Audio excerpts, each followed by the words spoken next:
ಶ್ರೀಗುರುಭ್ಯೋ ನಮಃ. ಹರಿ ಓಂ. ಕರೋತು ಮಮ ಕಲ್ಯಾಣಂ ಹರಿರ್ಹಯಮುಖಾಭಿದಃ ಗುರುಶ್ಚ ಮಧ್ವನಾಮೇ ವರದೋಸ್ತು ನಿರಂತರಂ. ಕಲ್ಯಾಣಾದ್ಭುತಗಾತ್ರಾಯ ಕಾಮಿತಾರ್ಥಪ್ರದಾಯಿನೇ ಶ್ರೀಮದ್ವೆಂಕಟನಾಥಾಯ ಶ್ರೀನಿವಾಸಾಯ ತೇ ನಮಃ. ವೇದಶಾಸ್ತ್ರಪುರಾಣಾಬ್ಧಿವಿಕ್ರೀಡನವಿಶಾರದಾನ್ ಶ್ರೀಸತ್ಯಧ್ಯಾನತೀರ್ಥಾಖ್ಯಾನುಪತಿಷ್ಠೇ ಗುರುನ್ ಮಮ. ವೇದಶಾಸ್ತ್ರಪುರಾಣಾರ್ಥರಸಪೀಯೂಷವರ್ಷಕಾನ್ ಶಿಷ್ಯವಾತ್ಸಲ್ಯಭರಿತಾನ್ನ ಜಾಲಿಹಾಳಗುರುನ್ ಭಜೆ. ಯಸ್ಯ ಸ್ಮರಣಮಾತ್ರೇಣ ಧರ್ಮದೀಕ್ಷಾ ವಿವರ್ಧತೆ ವಂದೇ ತಾನ್ ಶ್ರೀನಿವಾಸಾರ್ಯಾನ್ ಮಮ ವಿದ್ಯಾಗುರುನ್ ಸದಾ. ಶ್ರೀಗುರುಭ್ಯೋ ನಮಃ. ಹರಿ ಓಂ. ನಾರಾಯಣಂ ನಮಸ್ಕೃತ್ಯ ನರಂ ಚೈವ ನರೋತ್ತಮಂ ದೇವೀಂ ಸರಸ್ವತೀಂ ವ್ಯಾಸಂ ತತೋ ಜಯಮುದೀರಯೇ. ಸ್ವಸ್ತ್ಯಸ್ತು ಸದಾಮಖಿಲ ಸನ್ಮಂಗಲಾನಿ ಭವಂತು.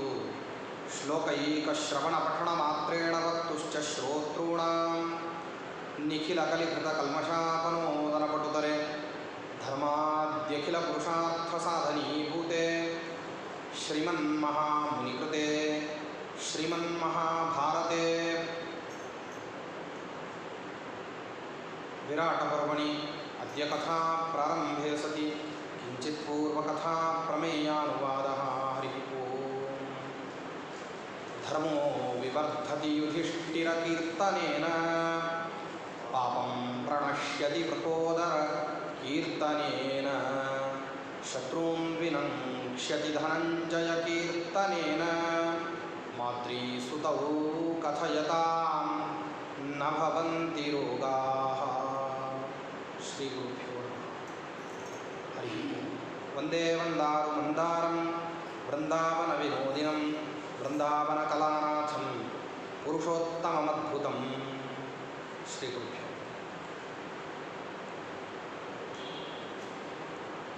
ವಿರಾಟ್ ಪರ್ವ ಸಾರಭರಿತವಾದಂತಹ ಪರ್ವ ಅಂತ ಹೇಳ್ತಾರೆ. ವಿರಾಟ್ ಉದ್ಯೋಗ ಸಾರವಾದ. ಯಾಕೆ ಅಂದರೆ ಈ ಪರ್ವದಲ್ಲಿ ಬಹಳ ವಿಶಿಷ್ಟವಾಗಿರತಕ್ಕಂತಹ ಧರ್ಮಾಧರ್ಮಗಳ ತಾಕಲಾಟ ಇದೆ. ಅಲ್ಲಿ ಧರ್ಮ ಪಕ್ಷವನ್ನು ಹಿಡಿಲಿಕ್ಕೆ ವ್ಯಕ್ತಿಯೋರ್ವ ಮಾನಸಿಕ ಸಂಘರ್ಷಕ್ಕೆ ಎಷ್ಟು ಒಳಗಾಗ್ತಾನೆ. ಮನಸ ಒಬ್ಬ ವ್ಯಕ್ತಿ ಒಂದು ಧರ್ಮವನ್ನು ಹಿಡ್ಕೊಂಡು ನಡೆಸಬೇಕಾದ್ರೆ, ಆ ಧರ್ಮವನ್ನು ಹಿಡಬೇಕಾದ್ರೆ ಅವನಿಗೆ ಬೇಕಾದಂತಹ ಬದ್ಧತೆ ಎಷ್ಟು ಅವನು ಪೂರ್ವೋತ್ತರ ವಿಚಾರವನ್ನು ಮಾಡಬೇಕು.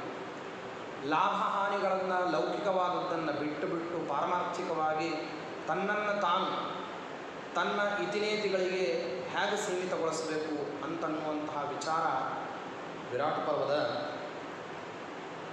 ಕೆಲವು ಆಯಾಮಗಳಲ್ಲಿ ಇಲ್ಲಿ ಪ್ರಸ್ತಾಪಿತವಾದದ್ದಿದೆ. ಇದರ ಮುಂದಿನ ಭಾಗದಲ್ಲಿ ನೀತಿಶಾಸ್ತ್ರದ ರೀತಿಯ ಆ ಆಯಾಮವನ್ನು ತುಂಬ ಸ್ಫುಟವಾದ ರೀತಿಯಲ್ಲಿ ಹೇಳ್ತಾರೆ. ನೀತಿಯಲ್ಲಿ ಎರಡು ಪ್ರಕಾರ ಇದೆ. ಒಂದು ಸುನೀತಿ, ಇನ್ನೊಂದು ಕುನೀತಿ. ಒಂದು ಕೆಟ್ಟ ನೀತಿ, ಇನ್ನೊಂದು ಒಳ್ಳೆಯ ನೀತಿ.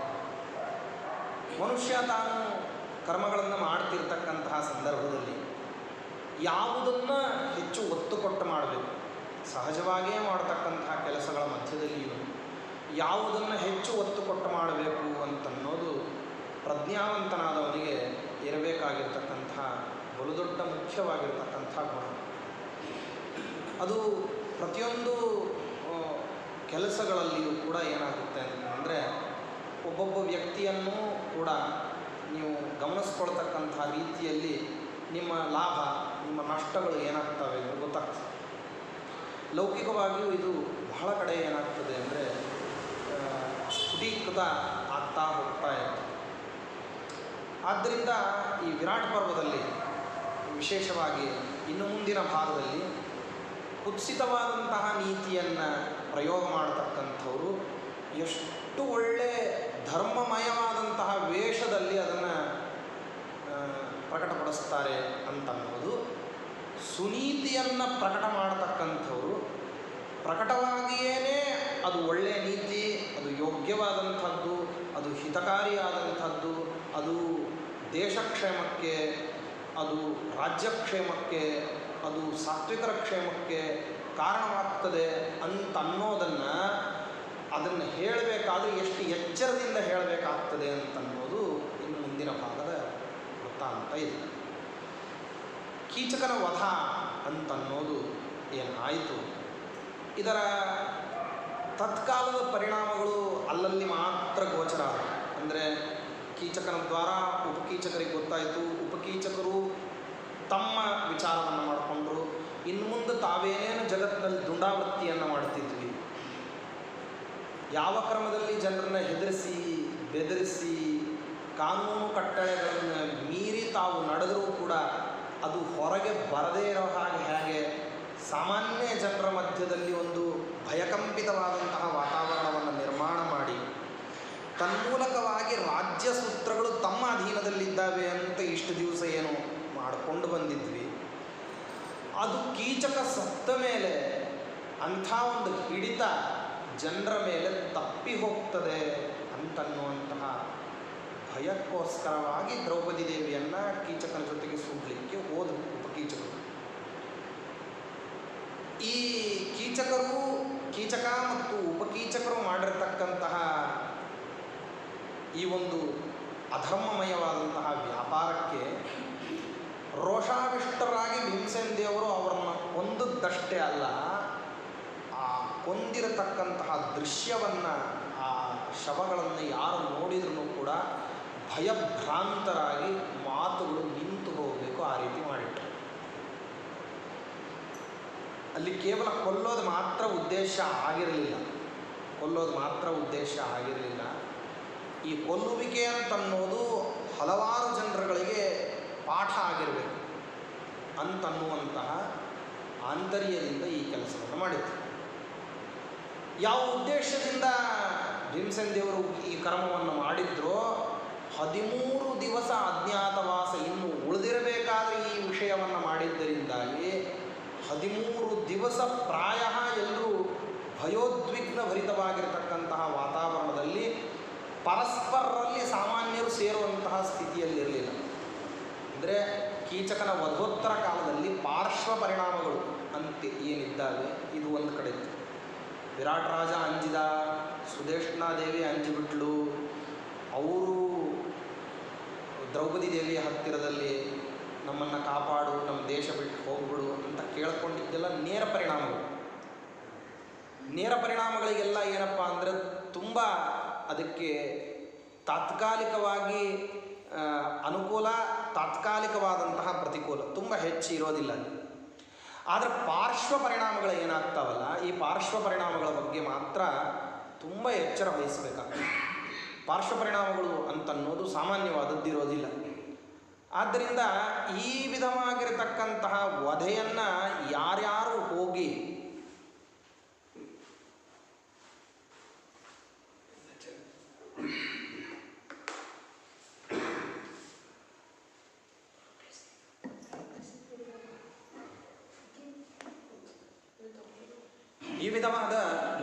ಯಾರ್ಯಾರು ಹೋಗಿ ನೋಡಿದ್ರು, ಆ ಹೋಗಿ ನೋಡಿದವರು ಎಲ್ರಿಗೂ ಕೂಡ ಒಂದು ಸಾಮಾನ್ಯಕಾರೇಣ ಒಂದು ಭಯ ಅಂತನ್ನೋದು ಉತ್ಪನ್ನ ಆಗಿತ್ತಲ್ಲ, ಆ ಉತ್ಪನ್ನವಾದಂತಹ ಭಯದ ನಿಮಿತ್ತವಾಗಿ ಈ ದೇಶಕ್ಕೆ ದುರ್ಯೋಧನನ ಚಾರರು ಬಂದಿತ್ತು, ದುರ್ಯೋಧನನ ಗುಪ್ತಚರರ ವರ್ಗ ಬಂದಿತ್ತು.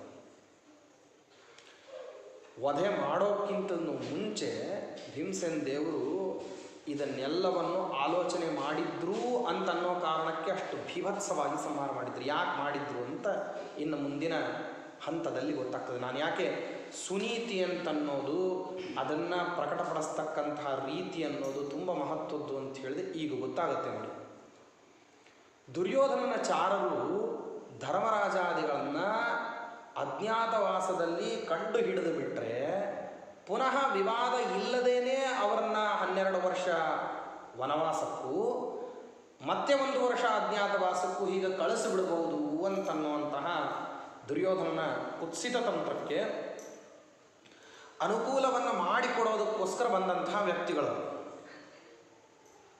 ದೇಶ ದೇಶಗಳಲ್ಲಿ ಕಾಡು, ಮೇಡು, ಗುಡ್ಡ, ಪರ್ವತ, ಗುಹೆಗಳು, ಸಮುದ್ರ ಪ್ರಾಂತ್ಯ, ನದಿಯ ಮಧ್ಯದ ನಡುಗಡ್ಡೆ, ಜನನಿಬಿಡವಾಗಿರತಕ್ಕಂತಹ ಪ್ರದೇಶಗಳು, ಹಲವಾರು ಜನ ಒಂದು ಕಡೆಯ ಸಮುದಾಯದಲ್ಲಿ ವಾಸ ಮಾಡತಕ್ಕಂತಹ ಪರಗಣಗಳು, ಹಾಗೂ ಅನೇಕ ಕಡೆಗೆ ಜನಸಮ್ಮರ್ದ ಸೇರತಕ್ಕಂತಹ ಪ್ರದೇಶ ವಿಶೇಷಗಳು, ಇಂಥಲ್ಲಿ ಎಲ್ಲ ಕಡೆನೂ ಒಂದು ಕಡೆನೂ ಬಿಡದೇನೆ ಏನು ಮಾಡ್ತಾ ಇದ್ದಾರೆ ಅಂದರೆ ಪಾಂಡವರನ್ನು ಹುಡುಕ್ತಾ ಬಂದಿದ್ದಾರೆ.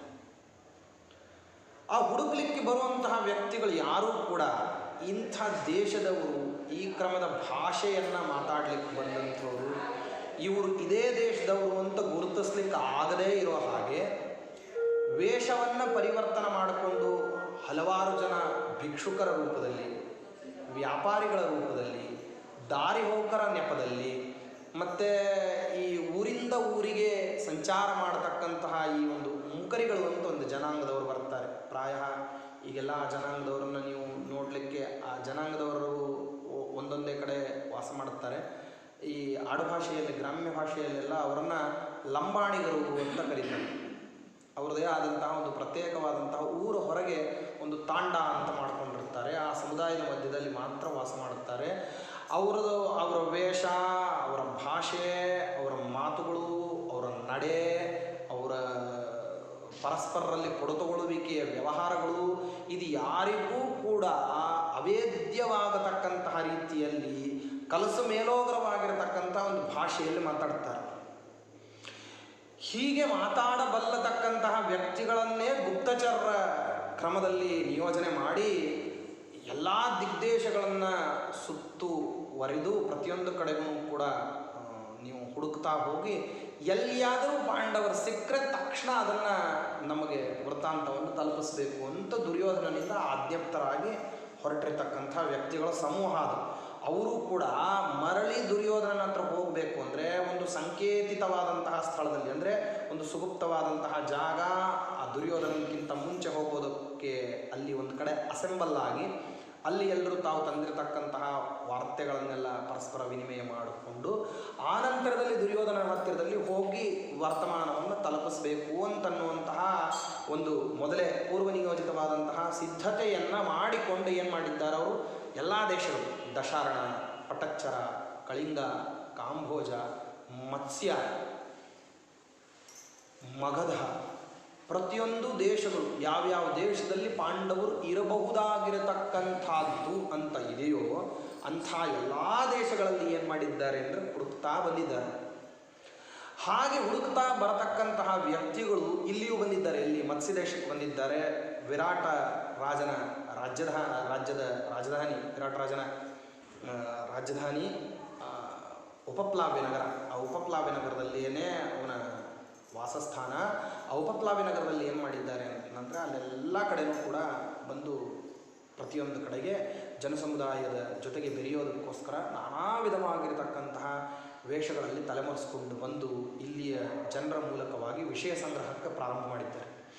ಆ ವಿಷಯ ಸಂಗ್ರಹದ ಉದ್ದೇಶ ಏನು ಅಂತಂದರೆ ಎಲ್ಲಾದರೂ ಒಂದು ಕಡೆಗೆ ಅವರಿಗೆ ವ್ಯವಹಾರ ಉದ್ದೇಶ ಆಗಿರೋದಿಲ್ಲ. ಆದರೆ ಒಳ್ಳೆ ನುರಿತ ವ್ಯಾಪಾರಿಗಳು ಯಾವ ರೀತಿ ಮಾತಾಡ್ತಾರೋ ಅಥವಾ ನುರಿತ ಕುಶಲಕರ್ಮಿಗಳು ಬೇರೆ ಬೇರೆ ದೇಶದಲ್ಲಿ ಇದ್ದಂಥವರು, ಅವರು ಬಡಿಗೆಯವರಾಗಿರ್ಬೋದು, ರತ್ನ ಪರೀಕ್ಷಕರಾದಂತಹ ವ್ಯಾಪಾರಿಗಳಾಗಿರ್ಬೋದು, ಅಥವಾ ಸಮುದ್ರ ಪ್ರಾಂತ್ಯದಲ್ಲಿ ಒಂದು ಕಡೆಯಿಂದ ಇನ್ನೊಂದು ಕಡೆಗೆ ಸಂಚಾರ ಮಾಡುವಂಥವರಾಗಿರ್ಬೋದು, ಇಂಥ ವೇಷದಲ್ಲಿ ಬಂದುಬಿಟ್ಟು ಅಲ್ಲೊಂದು ವ್ಯಾಪಾರದ ಮಳಿಗೆಯನ್ನು ಆರಂಭಿಸ್ತಕ್ಕಂಥ ನೆಪದಿಂದ ಅಲ್ಲಿರುವಂತಹ ಸಾಮಾನ್ಯ ಜನಗಳು, ಅಲ್ಲಿ ನಗರವಾಸಿಗಳು ಅಂತ ಏನಿರ್ತಾರೆ, ಅವರುಗಳನ್ನು ತಡವಿ, ಮುಟ್ಟಿ, ತಟ್ಟಿ, ಮಾತಾಡಿಸಿ ಅವರ ಜೊತೆಗೆ ಸಂಬಂಧವನ್ನು ಬೆಳೆಸಿ ವಿಷಯ ಸಂಗ್ರಹವನ್ನು ಮಾಡಬೇಕು ಅಂತ ಪ್ರಯತ್ನಶೀಲರಾಗಿದ್ದಾರೆ. ಕೀಚಕನ ವಧೋತ್ತರ ಕಾಲದಲ್ಲಿ ಅವರು ಅದಕ್ಕಿಂತ ಮುಂಚೆ ವಧೋತ್ತರ ಕಾಲದಲ್ಲಿ ಏನಾಗಿದ್ದಾರೆ ಅಂದರೆ ಇಲ್ಲಿ ಬಂದಿದ್ದಾರೆ.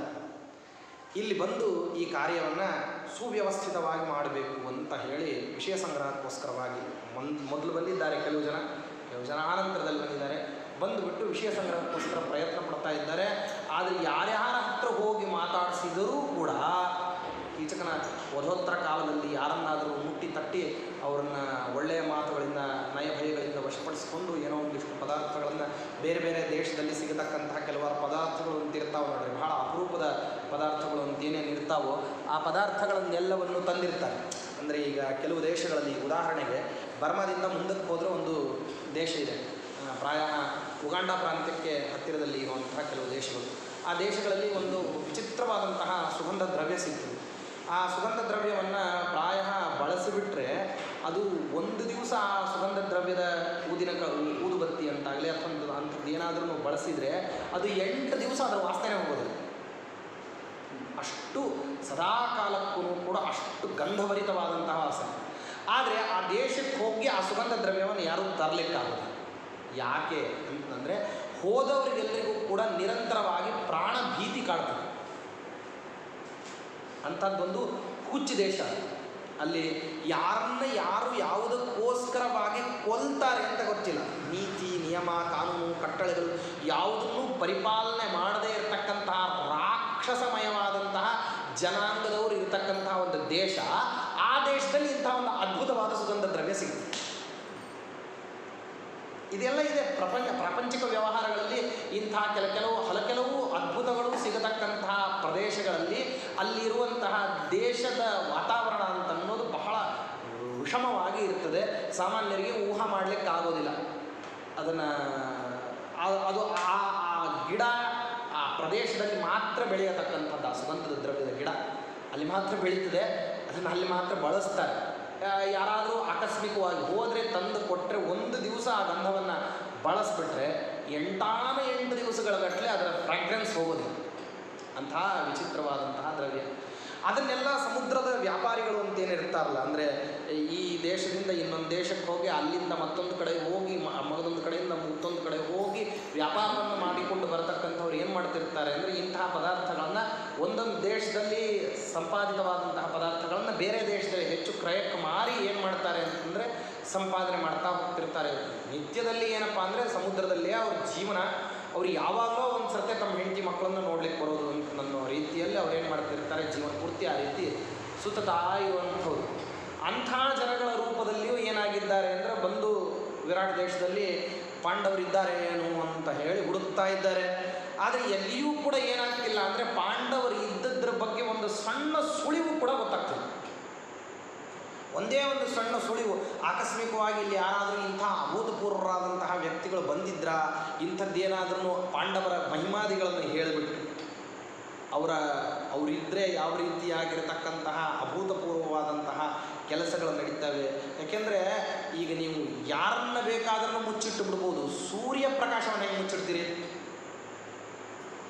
ತಾತ್ಕಾಲಿಕವಾಗಿಯೂ ಸೂರ್ಯನನ್ನು ಮುಚ್ಚಲಿಕ್ಕಾಗೋದಿಲ್ಲ. ಯಾಕೆಂದರೆ ಅಷ್ಟು ಪ್ರಖರ ಪ್ರಕಾಶ ಇರ್ತದೆ. ಹಂಗೆ ಪಾಂಡವರು ಅನ್ನೋರು ಸ್ವಯಂ ಪ್ರಕಾಶಿತರಾಗಿರ್ತಕ್ಕಂಥ ವ್ಯಕ್ತಿಗಳು. ವಿದ್ಯೆಯಿಂದ, ಬುದ್ಧಿಯಿಂದ, ವರ್ಚಸ್ಸಿನಿಂದ, ಕೀರ್ತಿಯಿಂದ, ಪರಾಕ್ರಮದಿಂದ, ಬಲದಿಂದ, ಶಕ್ತಿಯಿಂದ, ಸಾಮರ್ಥ್ಯದಿಂದ, ಅತುಳೈಶ್ವರ್ಯದಿಂದ, ಸೌಂದರ್ಯದಿಂದ, ಎಲ್ಲದರಿಂದಲೂ ಕೂಡ ಅತ್ಯಂತ ಸಮರ್ಥರಾದಂಥವ್ರನ್ನ ಇವ್ರನ್ನ ಮುಚ್ಚಿಟ್ಕೊಳ್ಳೋದು ಹೇಗೆ? ಆದ್ದರಿಂದ ಇಂಥವ್ರು ಯಾರಾದರೂ ಅಪರೂಪದ ವ್ಯಕ್ತಿಗಳು ಬಂದಿದ್ರಾ, ಇಂಥಲ್ಲೆಲ್ಲಾದ್ರೂ ಓಡಾಡ್ತಿದ್ರಾ, ನಿಮ್ಮ ಕಣ್ಣಿಗೆ ಇಂಥವ್ರು ಯಾರಾದ್ರೂ ಕಂಡಿದ್ದರೆ ಈ ರೀತಿಯಾಗಿ ನಗರದ ವಿಶೇಷಗಳೇನಿದ್ದಾವೆ ಅಂತ ಮಾತಾಡಿಸ್ತಕ್ಕಂತಹ ನೆಪದಿಂದ ನಾನಾ ರೀತಿಯಾದಂತಹ ಪ್ರಶ್ನೆಗಳನ್ನು ಕೇಳ್ತಾ ಹೋಗಿದ್ದಾರೆ. ಆದರೆ ಯಾವ ಪ್ರಶ್ನೆಗಳಿಗೂ ಕೂಡ ಜನ ಏನು ಮಾಡ್ತಿಲ್ಲ, ಸ್ಪಂದಿಸ್ತಿಲ್ಲ, ಉತ್ತರ ಕೊಡ್ತಾರೆ. ಯಾಕೆಂದರೆ ಅಷ್ಟು ಭಯೋದ್ವಿಗ್ನ ಭರಿತವಾದಂತಹ ವಾತಾವರಣ ಅಂತ ಅನ್ನೋದು ಮತ್ಸ್ಯ ದೇಶದಲ್ಲಿ ತುಂಬಿಕೊಂಡಿದೆ. ಇಡೀ ದೇಶ ತುಂಬ, ನಾನು ನಿನ್ನೆ ಹೇಳಿದ್ನಲ್ಲ, ಅಲಿಖಿತವಾಗಿ 144 ಸೆಕ್ಷನ್ ಜಾರಿಯಲ್ಲಿದೆ. ರಾಜ ಏನೂ ಹಾಕಿಲ್ಲ.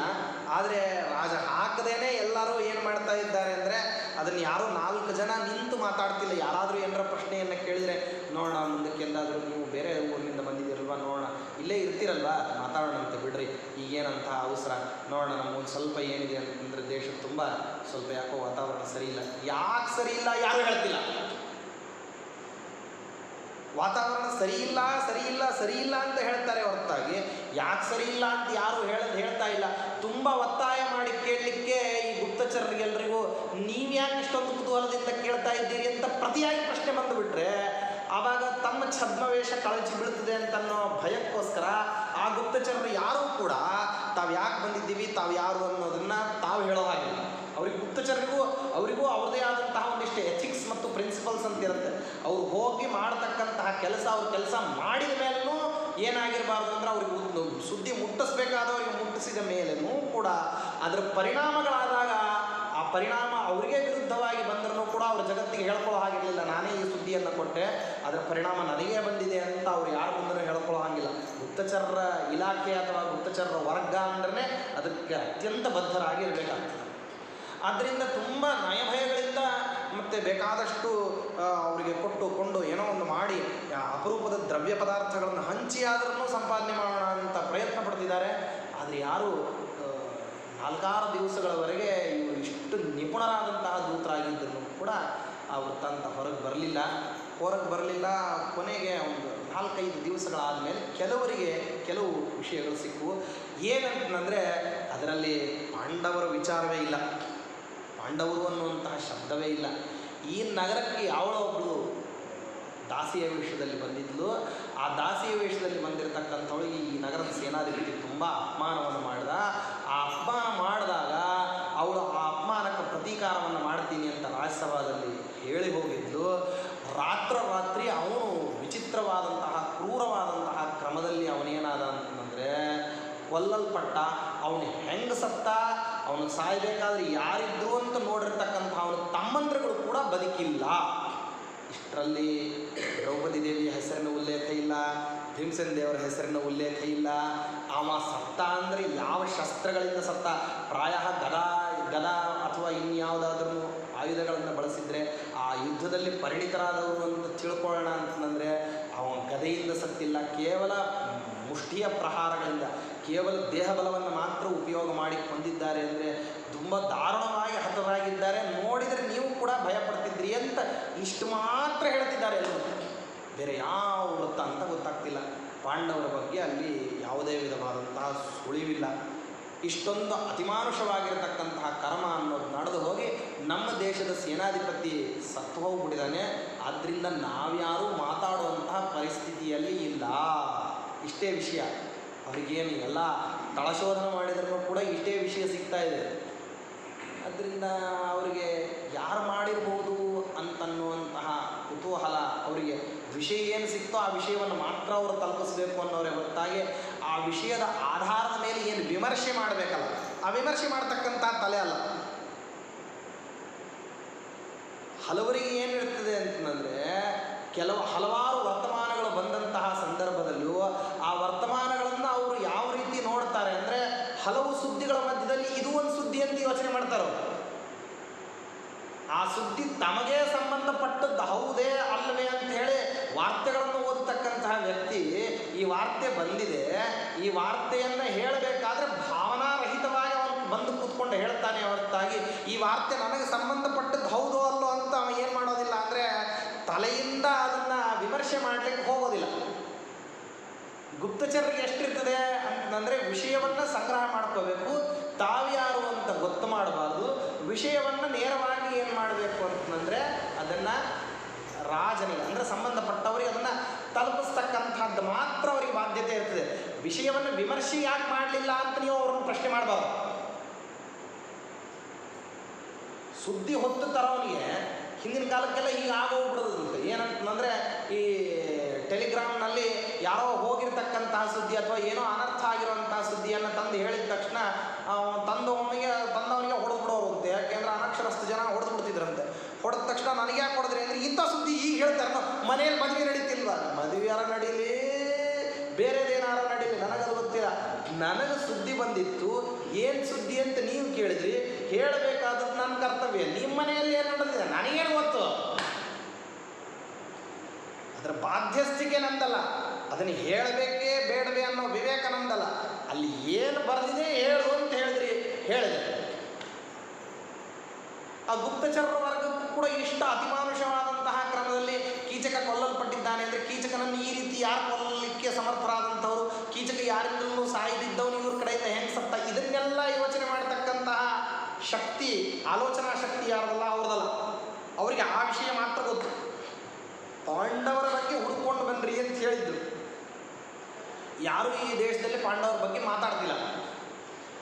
ಕೀಚಕ ಸತ್ತಿರೋದ್ರ ಬಗ್ಗೆ ಎಲ್ಲರೂ ಭಯಭ್ರಾಂತರಾಗಿದ್ದಾರೆ. ಯಾವುದೋ ಹೆಣ್ಣಿನ ಕಾರಣದ ನಿಮಿತ್ತವಾಗಿ ಕೀಚಕ ಸತ್ತ ಅಂತನ್ನುವಂಥ ವಾರ್ತೆ ಮಾತ್ರ ನಮಗೆ ಗೊತ್ತಿದೆ. ಅದನ್ನು ದುರ್ಯೋಧನನಿಗೆ ತಲುಪಿಸ್ಕೊಳ್ಳೋಣ. ಇನ್ನೆಲ್ಲೂ ಪಾಂಡವರು ಬದುಕಿಲ್ಲ ಅಂತನ್ನುವಂತಹ ವೃತ್ತಾಂತವನ್ನು, ಯಾಕಂದರೆ ಬದುಕಿದ್ರೆ ನಮ್ಮಷ್ಟು ಹುಡ್ಕೊಂಥವ್ರು ಇನ್ನೊಬ್ಬರಿಲ್ಲ, ಅದರಿಂದ ಹುಡುಕಿದೀವಿ ಸಿಕ್ಕಿಲ್ಲ ಅಂದರೆ ಅವ್ರು ಬದುಕಿಲ್ಲ ಅಂತ ಹೋಗಿ ಸುದ್ದಿ ಹೇಳ್ಬಿಡೋಣ ಅಂತ ಅವರೆಲ್ಲ ಒಟ್ಟಿಗೆ ಸೇರಿದರು ಒಂದು ಕಡೆ. ಕೃತ ಸಂಕೇತನ ಸರ್ವೇ ನ್ಯವರ್ತಂತ ಪುರಂಪತಿ. ಅಂದರೆ ಏನಾಗೋಯ್ತು ಇಲ್ಲಿ, ಭೀಮಸೇನ ದೇವರು ಮಾಡಿರ್ತಕ್ಕಂತಹ ಕ್ರಿಯಾಕ್ಕೆ ಭಯೋದ್ವಿಗ್ನ ಭರಿತರಾಗಿರ್ತಕ್ಕಂತಹ ಜನ ಸುದ್ದಿ ಹೇಳಲಿಕ್ಕೆ 4 ದಿವಸ ತಡ ಮಾಡಿದರು. ಸುದ್ದಿ ಗೊತ್ತಾದ ತಕ್ಷಣ ಇವರು ಅಲ್ಲಿಂದ ಒಂದು ದಿವಸ ಪ್ರಯಾಣಕ್ಕೆ ತಗೊಳ್ಬೇಕು. ಆನಂತರದಲ್ಲಿ ಒಂದು ಕಡೆ ಇವರು ಸೇರಬೇಕು. ಸೇರಿ ರಾಜನ ಹತ್ರ ಹೋಗಬೇಕು ಅಂತಂದಾಗ ದ್ವಾರಪಾಲಕನ ದ್ವಾರ ಹಿಂಗೆ ಗುಪ್ತಚರ ನಾವು ಬಂದಿದ್ದೀವಿ ಅಂತ ಹೇಳಿ ಕಳಿಸ್ಬೇಕು. ಆಮೇಲೆ ಅವನೇನು ಮಾಡಬೇಕು ಅಂತಂದರೆ ರಾಜ ಅಂತಂದ್ರೆ ದುರ್ಯೋಧನ ಅವನೇನು ಮಾಡಬೇಕು, ಇವ್ರ ಹತ್ರ ವಾರ್ತೆಯನ್ನು ಕೇಳಬೇಕು. ಇಷ್ಟರಲ್ಲಾಗಲೇ 6-7ನೇ ದಿವಸದ ಹತ್ರ ಬಂದ್ಬಿಡ್ತು. ಇಲ್ಲೊಂದು 4 ದಿವಸ, ಅಲ್ಲೊಂದು 2-3 ದಿವಸ ಆಗಿ 7 ದಿವಸ, 8ನೇ ದಿವಸದ ಅಷ್ಟೊತ್ತಿಗೆ ಏನಾಯಿತು ಅಂತಂದರೆ ಸುದ್ದಿ ದುರ್ಯೋಧನ ಹತ್ರ ಹೋಯಿತು. ಏನಂತ ಸುದ್ದಿ ಹೋಯಿತು ಅಂದರೆ ಅಲ್ಲಿಯೂ ಇಷ್ಟೇ ಹೋಗಿದ್ದ ಸುದ್ದಿ, ಕೀಚಕ ಸತ್ತಿದ್ದಾನೆ ಅಂತ ಸುದ್ದಿ ಹೋಯಿತು. ಕೀಚಕ ಸತ್ತಿದ್ದಾನೆ ಅಂತ ಹೇಳಿ ಅಗಮ್ಯ ಹಸ್ತಿನಪುರಂ ಧಾರ್ತರಾಷ್ಟ್ರಂ ಮರಿಂದಮ ತತ್ರ ದೃಷ್ಟ್ವಾತು ರಾಜಾನಂ ಕೌರವ್ಯಂ ಧೃತರಾಷ್ಟ್ರಜಂ ಪ್ರಣಮ್ಯ ಶಿರಸಾ ಭೂಮೋ ವರ್ಧಯಿತ್ವಾ ಜಯಾಶಿಷ ಆಸೀನಂ ಸೂರ್ಯಸಂಕಾಶೆ ಕಾಂಚನೆ ಪರಮಾಸನೆ. ಬಂಗಾರದ ಸಿಂಹಾಸನದಲ್ಲಿ ಕೂತ್ಕೊಂಡಿದ್ದ ಅವನು. ಯಾರು? ದುರ್ಯೋಧನ. ಅವನ ಹತ್ತಿರದಲ್ಲಿ ಹೋಗಿ ಹೇಳ್ತಾರೆ, ಕೃತೋಸ್ಮಾವಿಕ್ ಪರೋ ಯತ್ನಃ ತೇಷಾಂ ಅನ್ವೇಷಣೆ ಸದಾ ಪಾಂಡವಾನಾಂ ಮನುಷ್ಯಂತ್ರ ತಸ್ಮಿನ್ ಮಹತಿ ಕಾನನೆ. ಆ ದ್ವೈತವನ, ಕಾಮ್ಯಕವನ ಅಂತ ದೊಡ್ಡ ದೊಡ್ಡ ಗೊಂಡಾರಣ್ಯಗಳನ್ನು ಏನು ಹೇಳಿದ್ರಿ ಅಲ್ಲೆಲ್ಲ ಕಡೆ ಹುಡುಕಿದ್ವಿ, ಅಲ್ಲೆಲ್ಲೂ ಪಾಂಡವರು ಸಿಗಲಿಲ್ಲ. ಮತ್ತು ಅದೇ ರೀತಿಯಲ್ಲಿ ನಿರ್ಜನವಾಗಿರತಕ್ಕಂತಹ ಸರ್ಪಗಳು, ನಾನಾ ವಿಧವಾದಂತಹ ಸರೀಸೃಪಗಳು ತುಂಬಿಕೊಂಡಿರ್ತಕ್ಕಂಥ ದೊಡ್ಡ ದೊಡ್ಡ ವೃಕ್ಷಗಳಲ್ಲಿ ಗಿಡದ ಪೊಟರೆಗಳನ್ನು ಬಿಡಲಾರದೆ ಹುಡುಕಿದ್ದೀವಿ, ಗುಹೆಗಳನ್ನು ಹುಡ್ಕೊಂಡಿದ್ದೀವಿ. ಆದರೆ ಎಲ್ಲಿಯೂ ಕೂಡ ನಚ ವಿದ್ಮೋ ಗತಿಂ ತೇಷಾಂ ಪಾಂಡವಾನಾಂ ಅರಿಂದಮ. ಎಲ್ಲಿಯೂ ಕೂಡ ಏನಪ್ಪ ಅಂತಂದರೆ ಪಾಂಡವರು ಇದ್ದಾರೆ ಅಂತ ಅನ್ನೋದು ನಮಗೆ ಗೊತ್ತಾಗಲಿಲ್ಲ. ಪಾಂಡವರು ಬದುಕಿಲ್ಲ ಅಂತ ಅನಿಸ್ತದೆ. ನಾವು ಹುಡುಕದೇ ಇರತಕ್ಕಂಥ ಜಾಗವೇ ಇಲ್ಲ. ಅದರಿಂದಾಗಿ ಎಲ್ಲ ಕಡೆಯೂ ಹುಡುಕಿದ್ದೀವಿ. ಗಜವ್ಯಾಘ್ರ ಸಮೀಪೇಶು ಸಿಂಹಾಂತೆ ಶರಭಾಂತರೆ ಪದಾನ್ಯನ್ವಿಚ್ಛಮಾನಾಂಸ್ತು ರಥಿನಾಂ ರಥಸತ್ತಮ. ಎಲ್ಲ ರಥಗಳಲ್ಲಿ ಕೂತ್ಕೊಂಡು ಬೇರೆ ಕಡೆ, ಇನ್ನೊಂದು ಕಡೆ, ಮತ್ತೊಂದು ಕಡೆ, ಪ್ರತಿಯೊಂದು ಕಡೆ ಹುಡುಕಿದ್ವಿ. ಎಲ್ಲೆಲ್ಲಿ ಹುಡುಕ್ಲಿಕ್ಕೆ ಸಾಧ್ಯ ಇದೆ ಎಲ್ಲ ಕಡೆ ಹುಡುಕಿದ್ವಿ. ಎಲ್ಲಿಯೂ ಪಾಂಡವರಾಗಲಿ ಅಥವಾ ದ್ರೌಪದಿ ದೇವಿಯಾಗಲಿ ಬಂದು ಹೋಗಿರತಕ್ಕಂಥ ಹೆಜ್ಜೆ ಗುರುತು ಕೂಡ ನಮಗೆ ಸಿಗಿದೆ. ನಮಗನಿಸ್ತದೆ ನಿವೃತ್ತೋ ಭವ ನಷ್ಟಾಸ್ಥೆ ಸ್ವಸ್ಥೋ ಭವ ಪರಂತಪ. ಪ್ರಾಯ ಅವ್ರು ಸತ್ತಿದ್ದಾರೆ ಅನ್ನಿಸ್ತದೆ, ನೀನು ನೆಮ್ಮದಿಯಿಂದ ಇರ್ಬೋದಪ್ಪ. ಯಾಕೆಂದರೆ ಇಷ್ಟೆಲ್ಲ ಕಷ್ಟಕೋಟಲೆಗಳನ್ನು, ಪರಂಪರೆಗಳನ್ನು ಅನುಭವಿಸ್ಲಿಕ್ಕೆ ಸಾಧ್ಯ ಅಲ್ಲಾರ್ದೇ ಪ್ರಾಣ ಬಿಟ್ಟಿರ್ಬೇಕು ಅವರು ಅಂತ ಹೇಳಿಬಿಟ್ಟು. ಆದ್ದರಿಂದಾಗಿ ಇನ್ನೇನಾದ್ರೂ ನೀನು ಮತ್ತೆ ಹುಡುಕಬೇಕು ಅಂತನ್ನೋ ಹಂಗಿದ್ರೆ ನಮಗೆ ಪುನಃ ಶಾಸನವನ್ನು ಮಾಡು, ಮತ್ತು ನೀನು ನಮಗೆ ಆದೇಶವನ್ನು ಕೊಡು ಅಂತ ಹೇಳಿ ಕೇಳಿದ. ಅದರ ಜೊತೆಗೆ ಇಷ್ಟೆಲ್ಲ ಹುಡುಕಾಡಿ ಬರ್ತಿರ್ಬೇಕಾದ್ರೆ ಒಂದು ಸಣ್ಣದಾಗಿರ್ತಕ್ಕಂಥ ಒಂದು ಶುಭ ಸೂಚನೆ ಇದೆ ಅಂತ ಹೇಳಿ, ಮಂಗಳಕರವಾದ ಸೂಚನೆ. ಇಷ್ಟೆಲ್ಲ ಹುಡುಕಿದ್ವಿ, ಪಾಂಡವರು ಸಿಕ್ಕಿದ್ರೆ ಅದು ಮಂಗಳವಾದಂತಹ ಸೂಚನೆ. ಪಾಂಡವರು ಸಿಕ್ಕಿಲ್ಲ ಆದರೂ ಮಂಗಳ ಸೂಚನೆ ಏನು ಅಂತಂದರೆ, ಆ ತ್ರಿಗರ್ತರನ್ನೆಲ್ಲ ತುಂಬ ಪೀಡಿಸಿದ್ನಲ್ಲ ವಿರಾಟ್ ರಾಜ. ಯಾರ ಬಲದಿಂದ ಪೀಡಿಸಿದ್ದ ಅಂದರೆ ಕೀಚಕರ ಬಲದಿಂದ ಪೀಡಿಸಿದ್ದ. ತ್ರಿಗರ್ತರಿಗೂ ವಿರಾಟ್ ರಾಜನಿಗೂ ಮೊದಲಿನಿಂದ ಒಂದು ಕ್ರಮದ ವೈರ ಇತ್ತು. ಆ ವೈರದಿಂದ ಉದ್ದೀಪಿತನಾಗಿರ್ತಕ್ಕಂತಹ ತ್ರಿಗರ್ತ ದೇಶದ ರಾಜ ಸುಶರ್ಮ ಏನಿದ್ದಾನೆ, ಅವನು ವಿರಾಟ್ ರಾಜನ ಮೇಲೆ ವೈರವನ್ನು ಸಾಧಿಸ್ಲಿಕ್ಕೆ ಒಂದು ಸರ್ತಿ ದಂಡೆತ್ತಿ ಬಂದಿದ್ದ. ಆಗ ವಿರಾಟ್ ರಾಜನ ಸೇನಾಧಿಪತಿಯಾಗಿರ್ತಕ್ಕಂಥವನು ಕೀಚಕ.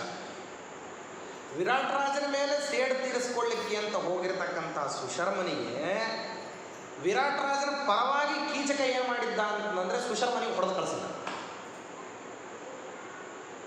ಅಂದರೆ ಆ ವೈರ ಉಪಶಮನ ಆಗೋದರ ಬದಲು ಕೀಚಕನಿಂದ ಹೊಡೆತ ತಿಂದು ಇನ್ನು ಹೆಚ್ಚು ಏನಾಗೋಗ್ಬಿಟ್ಟಿತ್ತಂದರೆ ದುಃಖ ಆಗಿಬಿಟ್ಟಿತ್ತು ಅವನಿಗೆ. ಇದರಲ್ಲಿಂದ ಮೊದಲು ಸಾಮಾನ್ಯ ಕಾರಣ ಒಂದು ಘರ್ಷಣದ ರೀತಿಯಲ್ಲಿದ್ದಂಥ ಒಂದು ವೈರ ಬುದ್ಧಿ. ತ್ರಿಗರ್ತ ದೇಶದವರಿಗೂ ವಿರಾಟ್ ರಾಜನಿಗೂ ಏನೊಂದು ಸ್ವಲ್ಪ ವೈರ ಇತ್ತು. ಅದು ಕಿಡಿ ಇದ್ದಿದ್ದು ಕಾಡ್ಗಿಚ್ಚಿನ ರೂಪವನ್ನು ತಾಳ್ತಾನೆ. ಇವತ್ತಿಗೂ ತ್ರಿಗರ್ತದ ರಾಜರು ಏನು ಮಾಡ್ತಾರೆ ಅಂದರೆ, ಮತ್ತು ಸುಶರ್ಮನ ನಾಯಕತ್ವದಲ್ಲಿ ವಿರಾಟ್ ರಾಜನನ್ನು ಬಿಡಬಾರ್ದು ಅಂತ ಹೇಳಿ ಅವರಷ್ಟು ಏನು ಮಾಡ್ತಾ ಇದ್ದಾರೆ, ಕತ್ತಿ ಮಸೀತಾ ಇದ್ದಾರೆ.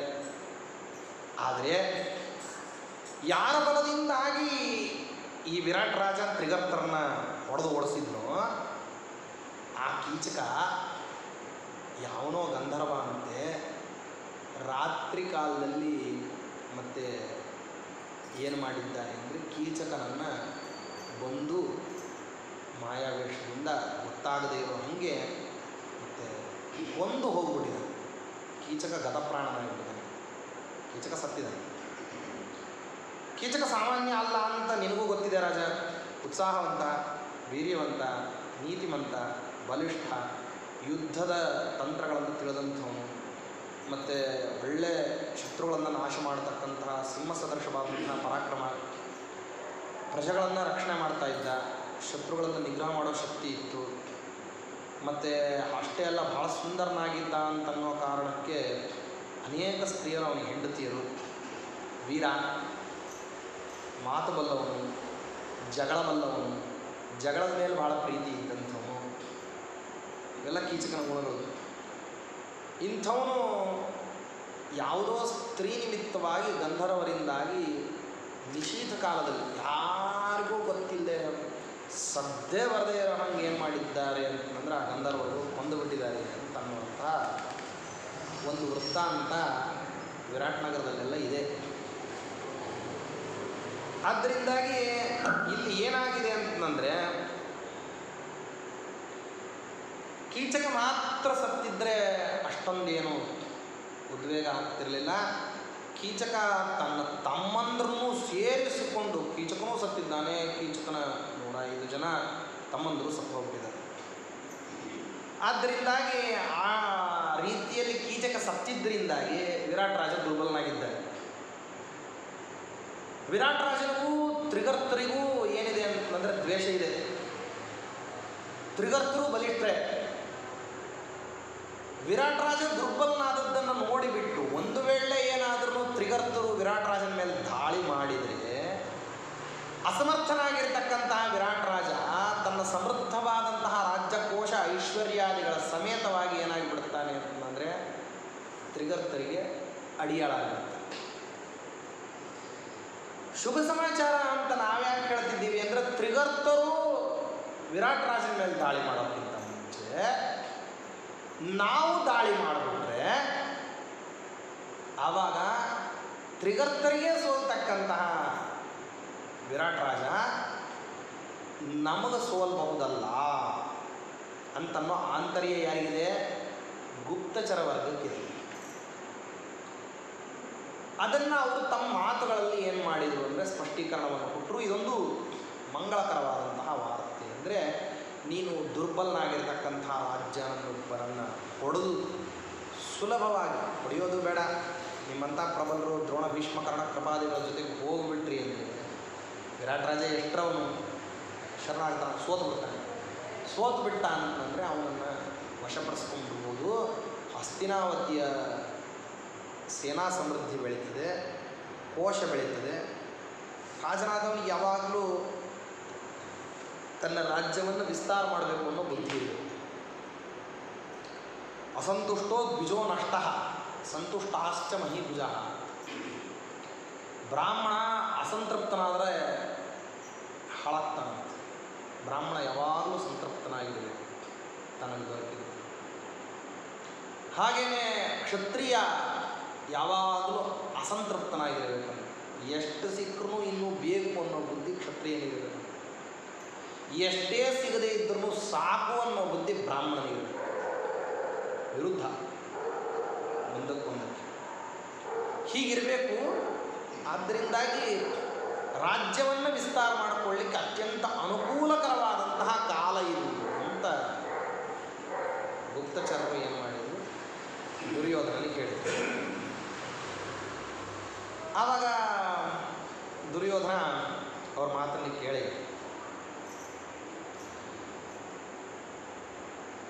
ಅವರು ತಂದಿರತಕ್ಕಂತಹ ವೃತ್ತಾಂತವನ್ನು ಕೇಳಿಸಿಕೊಂಡ ಮೇಲೆ ಅದಕ್ಕೆ ಸಂತೋಷ ಏನು ಪಡಲಿಲ್ಲ ದುರ್ಯೋಧನ. ನಮಗೆ ಬಹಳ ಕಾಲ ಅಲ್ಪ ಇದೆ, ಅಷ್ಟರಲ್ಲಿ ಅವರನ್ನು ಕಂಡುಹಿಡಿಬೇಕಾಗಿದೆ. ಅಲ್ಪಾವಶಿಷ್ಟ ಕಾಲಸ್ತು ಗತಃ ಭೂಯಿಷ್ಠ ಏವ ಚ ತೇಷಾಂ ಅಜ್ಞಾತಚರ್ಯಾಯಾಂ ಅಸ್ಮಿನ್ ವರ್ಷೇ ತ್ರಯೋದಶೆ ಅಪಿ ವರ್ಷಂಚ ಶೇಷಂಚೇತ್ ವ್ಯತೀಯೋರಿಹ ಪಾಂಡವಾಃ ನಿವೃತ್ತ ಸಮಯಾಸ್ತಿ ಸತ್ಯವ್ರತಪರಾಯಣಾಃ ಕ್ಷರಂತ ಇವ ನಾಗೇಂದ್ರಾಃ ಸರ್ವೇ ಹ್ಯಾಶೀವಿಶೋಪಮಾಃ ದುಃಖಾತ್ ಭವೇಯುಃ ಸಂರಬ್ಧಾಃ ಕೌರವಾನ್ ಪ್ರತಿತೇಜು. ನಮಗೆ ಇನ್ನೇನು ವರ್ಷ ಮುಗಿಲಿಕ್ಕೆ ಬಹಳ ಕಾಲ ಇಲ್ಲ, ಉಳಿದಿಲ್ಲ. ಅವರು ವರ್ಷ ಮುಗಿದಿರೋ ಹಾಗೇನೆ ಎಲ್ಲಿದ್ದರೂ ಕೂಡ ಪ್ರಕಟರಾಗ್ತಾರೆ. ವರ್ಷ ಮುಗಿಯೋ ತನಕ ಸತ್ಯವ್ರತದಲ್ಲಿ ನಿಷ್ಠೆ ಇರತಕ್ಕಂಥವ್ರು ಅವರು ವರ್ಷ ಮುಗಿಯೋಕ್ಕಿಂತ ಮುಂಚೆ ಕಾಣಿಸ್ಕೊಳ್ಳೋದಿಲ್ಲ. ವರ್ಷ ಮುಗಿದ ಮೇಲೆ ಅವ್ರೇನು ಮಾಡೋದಿಲ್ಲ ಅಂದರೆ ಬಿಡೋದಿಲ್ಲ. ಹೇಗೆ ದುಃಖವನ್ನು ಪಟ್ಟು ಹೊರಗೆ ಬಂದಿರತಕ್ಕಂತಹ ಸರ್ಪ ಅದು ತನ್ನ ಹತ್ತಿರ ಇರತಕ್ಕಂತಹ ಎಲ್ಲ ಬಲವನ್ನು ವಿಷಗಳಲ್ಲಿ ತುಂಬಿಕೊಂಡು ವಿಷವನ್ನು ಕಾರ್ಲಿಕ್ಕೆ ಸಿದ್ಧವಾಗಿ ಹೆಂಗೆ ಹುತ್ತದಿಂದ ಹೊರಗೆ ಬರ್ತದೋ ಆ ರೀತಿಯಲ್ಲಿ ಪಾಂಡವರು 13 ವರ್ಷದಿಂದ ಕಾದಿರ್ತಾರೆ. ಅಂದರೆ ಇನ್ನು ಅವರು ಬುಸುಗುಡೋ ಸರ್ಪ ಇದ್ದಂಗೆ. ಆ ಸರ್ಪಕ್ಕೆ ಏನಂದರೆ ತುಂಬ ಅದಕ್ಕೆ ಕಾಲಾವಧಿ ಬೇಕಾಗೇ ಇಲ್ಲ. ಒಂದು ಹೊಡೆತಕ್ಕೆ ಏನು ಮಾಡ್ತದೆ ಅಂತಂದರೆ ವಿಷ ತುಂಬ್ಕೊಂಡ್ಬಿಟ್ಟಿರ್ತದೆ. ಬಹಳ ಕಾಲದಿಂದ ಕಚ್ಚದೆ ಇದರಿಂದ ತುಂಬಿಕೊಂಡಿರ್ತದೆ. ಒಂದೇ ಹೊಡೆತಕ್ಕೆ ಏನಾಗ್ತಾನೆ ವ್ಯಕ್ತಿ ಯಾವನಾದರೂ ಅದರ ಕೈಗೆ ಸಿಕ್ಕ ಅಂದರೆ ಗತಪ್ರಾಣನಾಗಿಬಿಡ್ತಾನೆ. ಹೆಂಗೋ ಹಂಗೆ ಪಾಂಡವರು ಕೂಡ ಮೊದಲೇ ಅವರಿಗೆ ಬಲ ಪರಾಕ್ರಮ, ಅದರ ಮೇಲೆ ಏನಪ್ಪ ಅಂದರೆ ಆಗಿರ್ತಕ್ಕಂಥ ಅಪಮಾನದ ನಿಮಿತ್ತವಾಗಿ ನಮ್ಮ ಮೇಲೆ ದ್ವೇಷ. ಆದ್ದರಿಂದ ಅವರು ಏನು ಮಾಡ್ತಾರೆ ಅಂತಂದರೆ ನಿಸ್ಸಂದೇಹವಾಗಿ ಅವರು ಇದಕ್ಕೆ ಪ್ರತೀಕಾರವನ್ನು ಮಾಡಲಿಕ್ಕೆ ಜಗತ್ತಿನೊಳಗೆ ಅವರು ತಾವಿದ್ದೀವಿ ಅಂತ ತೋರಿಸ್ಕೊಡ್ತಾರೆ. ಅದಕ್ಕಾಗಿ ಅವರು ನಿಮ್ಮ ಕೈಗೆ ಸಿಕ್ಕಿಲ್ಲ ಅಂದರೆ ನಿಮಗಿಂತಲೂ ನಿಪುಣರಾದಂಥವು, ನಿಮಗಿಂತಲೂ ಸಮರ್ಥರಾದಂಥವು, ನಿಮಗಿಂತಲೂ ಪ್ರಾಜ್ಞರಾದಂಥವು, ನಿಮಗಿಂತಲೂ ಸುಗುಪ್ತವಾಗಿ ಕಾರ್ಯಸಾಧನ ಮಾಡತಕ್ಕಂಥ ಕುಶಲ ವ್ಯಕ್ತಿಗಳು ಯಾರಾದರೂ ಇದ್ದರೆ ಅಂಥವರು ಬಂದು ಈ ಅಲ್ಪ ಅವಶಿಷ್ಟ ಕಾಲದಲ್ಲಿ ಪಾಂಡವರ ವಿಚಾರವನ್ನು ನಮಗೆ ತಿಳಿಸ್ಬೇಕು. ಯಾಕೆ ಅಂದರೆ ಹಂಗೆ ತಿಳಿಸ್ಬಿಟ್ರೆ ಆಗ ಪಾಂಡವರಿಗೆ ಉಪಾಯಾಂತರವೇ ಇಲ್ಲದೇನೆ ಅವರೇನು ಮಾಡಬೇಕಾಗ್ತದೆ ಅಂತಂದರೆ ತಮಗೆ ಬಂದಿರೋ ಕೋಪವನ್ನೆಲ್ಲ ಆ ವಿಷವನ್ನು ತಾವೇ, ಆ ಕೋಪ ಅನ್ನುವಂಥ ವಿಷಯವನ್ನು ತಾವೇ ನುಂಗ್ಕೋಬೇಕು. ಪುನಃ ಅವರು ವನವಾಸಕ್ಕೆ ಅಷ್ಟೇ ವರ್ಷಗಳ ಕಾಲದವರೆಗೆ ಅಂದರೆ 12 ವರ್ಷ ವನವಾಸಕ್ಕೆ ಪುನಃ 1 ವರ್ಷದ ಅಜ್ಞಾತವಾಸಕ್ಕೆ ಅವ್ರು ಹೋಗಬೇಕಾಗ್ತದೆ. ಹಿಂಗೆ ತಿರ್ಗಾ 12 ವರ್ಷ ಹೋದರು ಅಂತಂದರೆ ಆವಾಗ ಪ್ರತಿಸ್ಪರ್ಧಿಗಳೇ ಇರೋದಿಲ್ಲ. ನನಗೆ ಈ 12 ವರ್ಷದಿಂದ ಹೆಂಗೆ ಪ್ರತಿಸ್ಪರ್ಧಿಗಳು ಇಲ್ಲದೇನೆ ನಿರಾತಂಕವಾಗಿ ನಾನು ರಾಜ್ಯಕೋಶ ಐಶ್ವರ್ಯಾದಿಗಳನ್ನೆಲ್ಲವನ್ನೂ ಕೂಡ ಹೆಂಗೆ ಅನುಭವಿಸಿದನು, ಇನ್ನು ಮುಂದೆ ತಿರ್ಗಾ 12 ವರ್ಷ ಆ ರೀತಿ ಅನುಭವಿಸ್ಲಿಕ್ಕೆ ನನಗೇನಾಗ್ತದೆ ಅವಕಾಶ ಆಗ್ತದೆ. ಅದಕ್ಕೋಸ್ಕರವಾಗಿ ಅಂಥ ಜನ ಯೋಗ್ಯರು ನೀವೇ ಆ ಕೆಲಸವನ್ನು ಮಾಡೋದಾದರೂ ಸರಿ, ಇನ್ನೂ ಹೆಚ್ಚಿನ ಶ್ರದ್ಧೆ ವಹಿಸಿ, ಅಥವಾ ಬೇರೆಯವರು ಯಾರಾದರೂ ಮಾಡೋದಾದ್ರೂ ಕೂಡ ಅಂಥ ಕೆಲಸವನ್ನು ಮಾಡಲಿಕ್ಕೆ ಬೇರೆ ಬೇರೆ ದೇಶಕ್ಕೆ ಹೋಗ್ರಿ. ಅಲ್ಲಿ ಏನಪ್ಪ ಅಂತಂದರೆ ನಾನಾ ವೇಷವನ್ನು ಧಾರಣ ಮಾಡ್ಕೊಂಡು ಹೋಗ್ರಿ. ಇಂಥಲ್ಲೇ ಸಿಗ್ತಾರೆ ಅಂತ ಹೇಳಲಿಕ್ಕೆ ಬರೋದಿಲ್ಲ. ಯಾವುದೋ ಗೊಲ್ಲರ ಮಧ್ಯದಲ್ಲಿ ಇರ್ಬೋದು. ಯಾಕೆಂದರೆ ಅವರು ಅಜ್ಞಾತರಾಗಿರಬೇಕು ಅಂತ ನಿಯಮ ಇದೆಯೋ ಹೊರತಾಗಿ ಅವರು ಇದೇ ವೇಷದಲ್ಲಿ ಇರಬೇಕು ಅಂತ ಏನು ನಿಯಮ ಇಲ್ಲ. ಅವ್ರು ಯಾವುದೋ ಗೊಲ್ಲರ ಮಧ್ಯದಲ್ಲಿರ್ಬೋದು, ನಗರದ ಮಧ್ಯದಲ್ಲಿ ಏನೇ ತಾತ್ಕಾಲಿಕವಾಗಿ ನಿರ್ಮಾಣ ಮಾಡಿರ್ತಕ್ಕಂಥ ಜನಸಮುದಾಯದ ಅರಣ್ಯಗಳು ಅಂತಿರ್ತವೆ ಅಂತಲ್ಲಿರ್ಬೋದು, ಅಥವಾ ತೀರ್ಥಕ್ಷೇತ್ರಗಳಲ್ಲಿ ಪ್ರಸಿದ್ಧವಾದ ತೀರ್ಥಕ್ಷೇತ್ರಗಳ ಹತ್ತಿರದಲ್ಲಿ ಇದ್ದುಕೊಂಡು ಅಲ್ಲಿ ಯಾರಿಗೂ ಗೊತ್ತಿಲ್ಲದೆ ರಾಂಗ್ ಸಮಯ ಕಳೀತಿರ್ಬೋದು. ಅಥವಾ ಈ ಗಣಿ ಕೆಲಸ ಮಾಡ್ತಿರ್ತಾರೆ ನೋಡಿ, ಖನಿಜಗಳನ್ನು ಎತ್ತತಕ್ಕಂಥದ್ದು, ಬಂಗಾರ ಇತ್ಯಾದಿಗಳನ್ನೆಲ್ಲ, ಬಂಗಾರ ಬಾಕ್ಸೈಟು ಇವನ್ನೆಲ್ಲವನ್ನು ತೆಗಿತಿರಬೇಕಾದ್ರೆ ಅವರು ನಗರದೊಳಗೆ ಇದ್ದಾರೆ ಇಲ್ಲ ಅಂದರೆ ಇಲ್ಲ. ಯಾಕೆಂದರೆ ಹಗಲು 12 ತಾಸು ಏನು ಮಾಡಿರ್ತಾರೆ ಅಂದರೆ ಭೂಗರ್ಭದೊಳಗೆ ಹೋಗಿ ಕೆಲಸ ಮಾಡ್ತಿರ್ತಾರೆ. ಆದರೆ ಅವ್ರನ್ನ ಯಾರನ್ನೂ ಕೂಡ ಕಾಡಿನಲ್ಲಿದ್ದಾರೆ ಅಂತ ನೀವು ಕರೀಲಿಕ್ಕಾಗೋದಿಲ್ಲ. ಆ 12 ತಾಸಾದ ತಕ್ಷಣ ಹೊರಗೆ ಬಂದು ಅವ್ರು ಏನು ಮಾಡ್ತಿರ್ತಾರೆ ಅಂದರೆ ಪುನಃ ಯಥೋಚಿತವಾಗಿ ಬೇರೆಯವರ ರೀತಿಯಲ್ಲೇ ಅವರು ಮತ್ತು ಸಂಸಾರ ಧರ್ಮಗಳನ್ನೆಲ್ಲ ನಡೆಸ್ತಿರ್ತಾರೆ. ಹಂಗೆ ಗಣಿಗಳಲ್ಲಿ ಇರ್ಬೋದು, ಅಥವಾ ಈ ಸನ್ಯಸ್ತರಾಗಿರ್ತಕ್ಕಂತಹ ಸನ್ಯಾಸಿಗಳ ವೇಷ ಇದೆಯಲ್ಲ, ಸಾಮಾನ್ಯಕಾರೇಣ ಸನ್ಯಾಸ ತೊಗೊಂಡ್ಬಿಟ್ಟಿದ್ದಾನೆ ಅಂತಂದರೆ ಹಿಂದೆ ಮುಂದೆ ಯಾರಿಲ್ಲ ಅಂತಲೇ ಜನ ಭಾವಿಸ್ಕೊಂತಾರೆ. ಹಂಗಿರೋದಿಲ್ಲ. ಎಲ್ಲರೂ ಅದೇ ರೀತಿಯಾಗಿಬಿಟ್ರೆ ಎಲ್ಲರೂ ಸಾತ್ವಿಕ ಸನ್ಯಾಸಿಗಳು ಅಂತಾಗಿರ್ತಾರೆ. ಹಂಗಿರೋದಿಲ್ಲ. ವೇಷಕ್ಕೆ ಸನ್ಯಾಸಿಗಳಾಗಿರ್ತಾರೆ, ಒಳಗೆ ಬೇರೆದೇ ಮಾಡ್ತಿರ್ತಾರೆ. ಆದ್ದರಿಂದ ಅಂಥವರು ರೂಪದಲ್ಲಿ ಇರ್ಬೋದು, ಬ್ರಾಹ್ಮಣರ ವೇಷದಲ್ಲಿರ್ಬೋದು. ಹೀಗೆ ಆ ಗೊತ್ತಾಗದೇ ಇರತಕ್ಕಂತಹ ಛದ್ಮ ವೇಷದಲ್ಲಿರೋರನ್ನ ಗೊತ್ತಾಗದೇ ಇರುವಂತಹ ಕ್ರಮದಲ್ಲಿ ನೀವು ಹುಡುಕಬೇಕು ಅಂತ ಹೇಳಿ ದುರ್ಯೋಧನ ಅಂದ. ಅದಕ್ಕೆ ಅವರಂತಾರೆ, ನಾವು ಹೀಗೆ ಎಲ್ಲ ಕಡೆನೂ ಹುಡುಕಿಬಿಟ್ಟು ಬಂದಿದ್ದೀವಿ, ನಮಗೆ ಸಿಕ್ಕಿಲ್ಲ, ನೀನು ಪುನಃ ಹುಡುಕಬೇಕು ಅಂದ್ರೆ ಹೋಗ್ತೀವಿ ಅಂತ ಅಂದಾಗ ದುಶ್ಯಾಸನ ಅಂತ ಏನಂದರೆ, ರಾಜನ್, ಪಾಂಡವರಿಗೆ ಆಗಿರ್ತಕ್ಕಂಥದ್ದು ಸಾಮಾನ್ಯವಾಗಿರ್ತಕ್ಕಂಥ ಅಪಮಾನ ಅಲ್ಲ.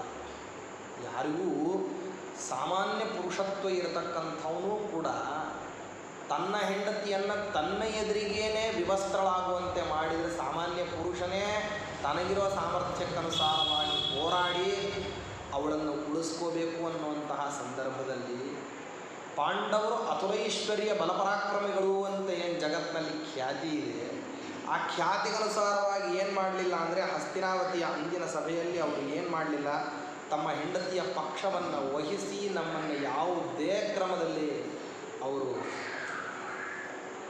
ಶಿಕ್ಷಿಸಲಿಲ್ಲ. ಇದರಿಂದಲೇ ಗೊತ್ತಾಗಿ ಹೋಗ್ಬಿಡುತ್ತದೆ ಅಪಮಾನದಿಂದ ಪ್ರಾಯ ಪಾಂಡವರು ಸತ್ತು ಹೋಗಿದ್ದಾರೆ.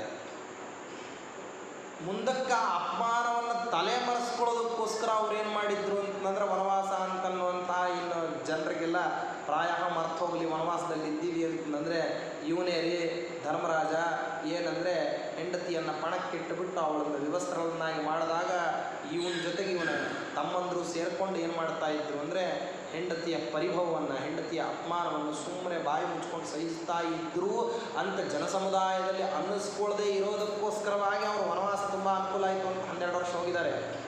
ಇನ್ನು ಅವರೆಲ್ಲ ಮರಳಿ ಬರುವಂಥದ್ದು ಯೋಚನೆ ಮಾಡ್ತಾರೆ. ಯಾಕಂದರೆ ಬಂದ್ರಂದರೆ ಜನ ಎಲ್ಲ ಏನು ಮಾಡ್ತಾರೆ ಅಂದರೆ ಹಾಗೆ ಅವರನ್ನು ಗುರುತಿಸ್ತಾರೆ.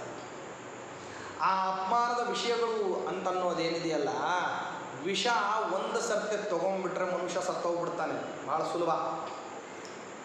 ವಿಷ ಎಷ್ಟು ಸರ್ತಿ ಸಾಯಿಸ್ತದೆ ಮನುಷ್ಯನನ್ನು ಅಂದರೆ ಪದೇ ಪದೇ ಸಾಯಿಸೋದಿಲ್ಲ. ನೀವು ತಂದಿಟ್ಕೊಂಡು ವರ್ಷಗಟ್ಟಲೆ ಬಿಟ್ಟು ಅದನ್ನು ತೊಗೊಂಡ್ರೂ ಸಾಯೋದು ಮಾತ್ರ ಒಂದೇ ಸರ್ತೆ, ಪದೇ ಪದೇ ಏನು ಸಾಯೋದಿಲ್ಲ. ಆದರೆ ವಿಷಯ ಅಂತೇನಿದೆಯಲ್ಲ, ಅಪಮಾನ ಆಗಿರುವಂತಹ ಪ್ರಸಂಗ ಅನ್ನೋದೇನಿದೆಯಲ್ಲ, ಅದು ಬಹಳ ವಿಚಿತ್ರ. ಅದು ನಿಮ್ಮನ್ನು ಏನು ಮಾಡ್ತದೆ ಅಂತಂದರೆ, ಅದು ಎಲ್ಲೆಲ್ಲಿ ಸ್ಮರಣೆಗೆ ಬರ್ತದೆ, ಆ ಅಪಮಾನದ ಪ್ರಸಂಗವನ್ನು ನಿಮಗೆ ಯಾರ್ಯಾರು ಸ್ಮರಿಸ್ತಾರೆ ಅಂದರೆ ನಿಮ್ಮ ನೆನಪಿಗೆ ಯಾರ್ಯಾರು ತಂದು ಕೊಡ್ತಾರೆ, ಎಷ್ಟು ಸರ್ತೆ ನಿಮಗೆ ನೆನಪಿಗೆ ಬರ್ತದೆ ಅಷ್ಟು ಸರ್ತೆ ನಿಮಗೆ ಸತ್ತಿರೋಂತಹ ವೇದನೆ ಆಗುತ್ತೆ. ನನ್ನ ಜೀವನದಲ್ಲಿ ಇಂಥ ಒಂದು ಘಟನೆ ನಡೀಬಾರ್ದಾಗಿತ್ತು, ಹಿಂಗೊಂದು ಅಪಮಾನ ಆಗಬಾರ್ದಾಗಿತ್ತು ಇಂಥ ಮಾನಿಷ್ಠನಾದವನಿಗೆ ಏನಪ್ಪ ಅಂತಂದರೆ, ಉಪಭುಕ್ತಂ ವಿಷಂ ಹಂತಿ, ವಿಷ ತಿಂದರೆ ಒಂದೇ ಸರ್ತೆ ಸಾಯ್ತಾನೆ ವ್ಯಕ್ತಿ. ವಿಷಯ ಸ್ಮರಣಾದಪಿ, ಅಪಮಾನದ ಪ್ರಸಂಗಗಳನ್ನು ನೆನೆಸ್ಕೊಂಡ್ಬಿಟ್ರೆ ಎಷ್ಟು ಸರ್ತೆ ಬೇರೆಯವರು ಬಂದುಬಿಟ್ಟು ನೆನಪಿಸ್ತಾರೋ ಅಷ್ಟು ಸರ್ತೆ ಸತ್ತಂಗಾಗ್ತದೆ. ಅಯ್ಯೋ ಆಗಬಾರ್ದಾಗಿ, ಇಂಥ ಒಂದು ನನ್ನ ಶುದ್ಧ ಅಚ್ಚ ಸ್ವಚ್ಛವಾಗಿರ್ತಕ್ಕಂತಹ ಜೀವನದ ಮಧ್ಯದಲ್ಲಿ ಇದೊಂದು ಏನಾಗ್ಬಿಡ್ತು ಅಂದರೆ ಅತಿ ಕಪ್ಪು ಚುಕ್ಕೆ. ಏನು ಕಪ್ಪು ಚುಕ್ಕೆ? ನನ್ನ ಹೆಂಡತಿಯ ಪರಿಭವವನ್ನು, ನನ್ನ ಹೆಂಡತಿಯ ಅಪಮಾನವನ್ನು ತುಂಬಿರತಕ್ಕಂತಹ ಸಭೆಯಲ್ಲಿ ನಾನು ಏನು ಮಾಡಲಿಕ್ಕಾಗಲಿಲ್ಲ ಅಂದರೆ ಪ್ರತೀಕಾರ ಮಾಡಲಿಕ್ಕಾಗಲಿಲ್ಲ. ನಾನು ಹಾಗೇ ಕೂತಿದ್ದೆ, ಸುಮ್ಮನೆ ಇದ್ದೆ, ಸುಮ್ಮನೆ ಎದ್ದು ಬಂದೆ. ಇವತ್ತಿಗೂ ನನ್ನ ಹೆಂಡತಿಗೆ ಅಪಮಾನ ಮಾಡಿದವರು ಬದುಕಿದ್ದಾರೆ, ನಾವು ಬದುಕಿದ್ದೀವಿ, ಅಪಮಾನ ಮಾಡಿಸ್ಕೊಂಡಿರ್ತಕ್ಕಂಥ ಹೆಂಡತಿಯೂ ಬದುಕಿದ್ದಾಳೆ ಅಂತನ್ನೋದು ಅವರಿಗೆ ಬದುಕೋದೇ ದುರ್ಭರವಾಗಿರ್ತಕ್ಕಂತಹ ಪ್ರಸಂಗ ಇದ್ದಂಗೆ. ಪಾಂಡವರು ನೆನಪಿಸ್ಕೊಳ್ದೇನೆ ಇರ್ತಾರ, ಎಷ್ಟು ಸರ್ತೆ ನೆನಪಿಸ್ಕೊಂತಾರ ಅಷ್ಟು ಸರ್ತೆ ಸಾಯ್ತಾರ ಅವರು, ಎಷ್ಟು ಸರ್ತೆ ಸಾಯ್ತಾರ ಅಷ್ಟು ಸರ್ತೆ ಅವರಿಗೆ ದುಃಖ ಅಲ್ವಾ? ಅಷ್ಟು ದುಃಖ ಪಡ್ತಕ್ಕಂತಹ ಜೀವನವನ್ನು ಅವರು ಒಪ್ಕೊಂಡು ವನವಾಸ ಅಜ್ಞಾತವಾಸವನ್ನು ಮುಗಿಸಿ ಹೊತ್ಕೊಂಡವರು ಜನರುಗಳ ಮಧ್ಯದಲ್ಲಿ ಬರಬೇಕವರು. ಇನ್ನು ಮುಂದೆ ನೈತಿಕವಾಗಿ ಜನರನ್ನು ಎದುರಿಸ್ತಕ್ಕಂತಹ ಬಲ, ನೈತಿಕತೆಯ ಬಲ ಅಂತಿರ್ತದಲ್ಲ, ನಾ ಸರಿ ಇದ್ದೀನಿ, ತಲೆ ಎತ್ತಿ ಹೆಮ್ಮೆಯಿಂದ ಓಡಾಡಬಲ್ಲೆ ಅಂತನ್ನುವಂಥದ್ದೇನಿದೆ, ಪಾಂಡವರಿಗದು ಹೊರಟು ಹೋಗ್ಬಿಟ್ಟಿದೆ. ಮಹಾನ್ ಮಾನಿಷ್ಠರವರು ಪಾಂಡವರು ಏನು ಸಾಮಾನ್ಯರಲ್ಲ ರಾಜ. ಅದರಿಂದಾಗಿ ಅವರು ಪ್ರಾಯ ಬದುಕಿರೋ ಅವಕಾಶಗಳು ಗುಪ್ತಚರರು ಹೇಳ್ದಂಗೆ ತುಂಬ ಕಡಿಮೆ. ಸತ್ತಿಗಿತ್ತೇ ಹೋಗಿರ್ಬೋದು ಏನೋ ನಿಜವಾಗಿಯೂ ಅಂತ ದುಶ್ಯಾಸನ ಕರ್ಣನ ಮಾತನ್ನು ಪುಷ್ಟೀಕರಣ ಮಾಡ್ತಾ ಅಂತ ತೇಯಾಂತು ದತ್ತದೇಯಾ ವೈ ಭೂಯಾಸ್ತಾನ್ ಪರಿಮಾರ್ಗಿತುಂ ಯಥೋದಿಷ್ಟಚರಾಸ್ತರವೇ ಮೃಗಯಂತು ತತಸ್ತತಃ ಘ್ರಾಣೈಃ ಪಶ್ಯಂತಿ ಪಶವಃ ವೇದೈರೇವ ದ್ವಿಜೋತ್ತಮಾಃ ಚಾರೈಃ ಪಶ್ಯಂತಿ ರಾಜಾನಃ ಚಕ್ಷುರ್ಭ್ಯಾಂ ಇತರೇ ಜನಾಃ. ಜಗತ್ತಿನಲ್ಲಿ ಎಲ್ಲರೂ ಎಲ್ಲ ಪದಾರ್ಥಗಳನ್ನು ಒಂದೇ ರೀತಿಯಲ್ಲಿ ನೋಡೋದಿಲ್ಲ ಅಂತ. ನೋಡ್ಲಿಕ್ಕೆ ಎಲ್ರಿಗೂ ಕಣ್ಣು ಮಾತ್ರ ಇದ್ದಾವೆ ಅಂತ ಅಂದ್ಕೊಂಡಿದ್ದೀರಿ ನೋಡ್ರಿ, ಇದೊಂದು ಸೂಕ್ಷ್ಮ ಇದೆ. ಘ್ರಾಣೈಃ ಪಶ್ಯಂತಿ ಪಶವಃ, ಪಶುಗಳಿದ್ದಾವೆ ನೋಡ್ರಿ, 4 ಕಾಲಿನ ಪ್ರಾಣಿಗಳು. ಆ ಪ್ರಾಣಿಗಳಿಗೆ ಎಲ್ಲ ಪದಾರ್ಥವೂ ಇದೆ. ಎಂಥದ್ದು ಅಂತ ಕೇಳಿದರೆ ಆ ಪದಾರ್ಥಗಳನ್ನು ಅವು ಏನು ಮಾಡೋದಿಲ್ಲ ಅಂತಂದರೆ ಕಣ್ಣಿನಿಂದ ನೋಡಿ ಗುರ್ತು ಹಿಡಿಯೋದಿಲ್ಲ, ಅವು ಮೂಸಿ ಗುರ್ತು ಹಿಡಿಯುತ್ತೆ.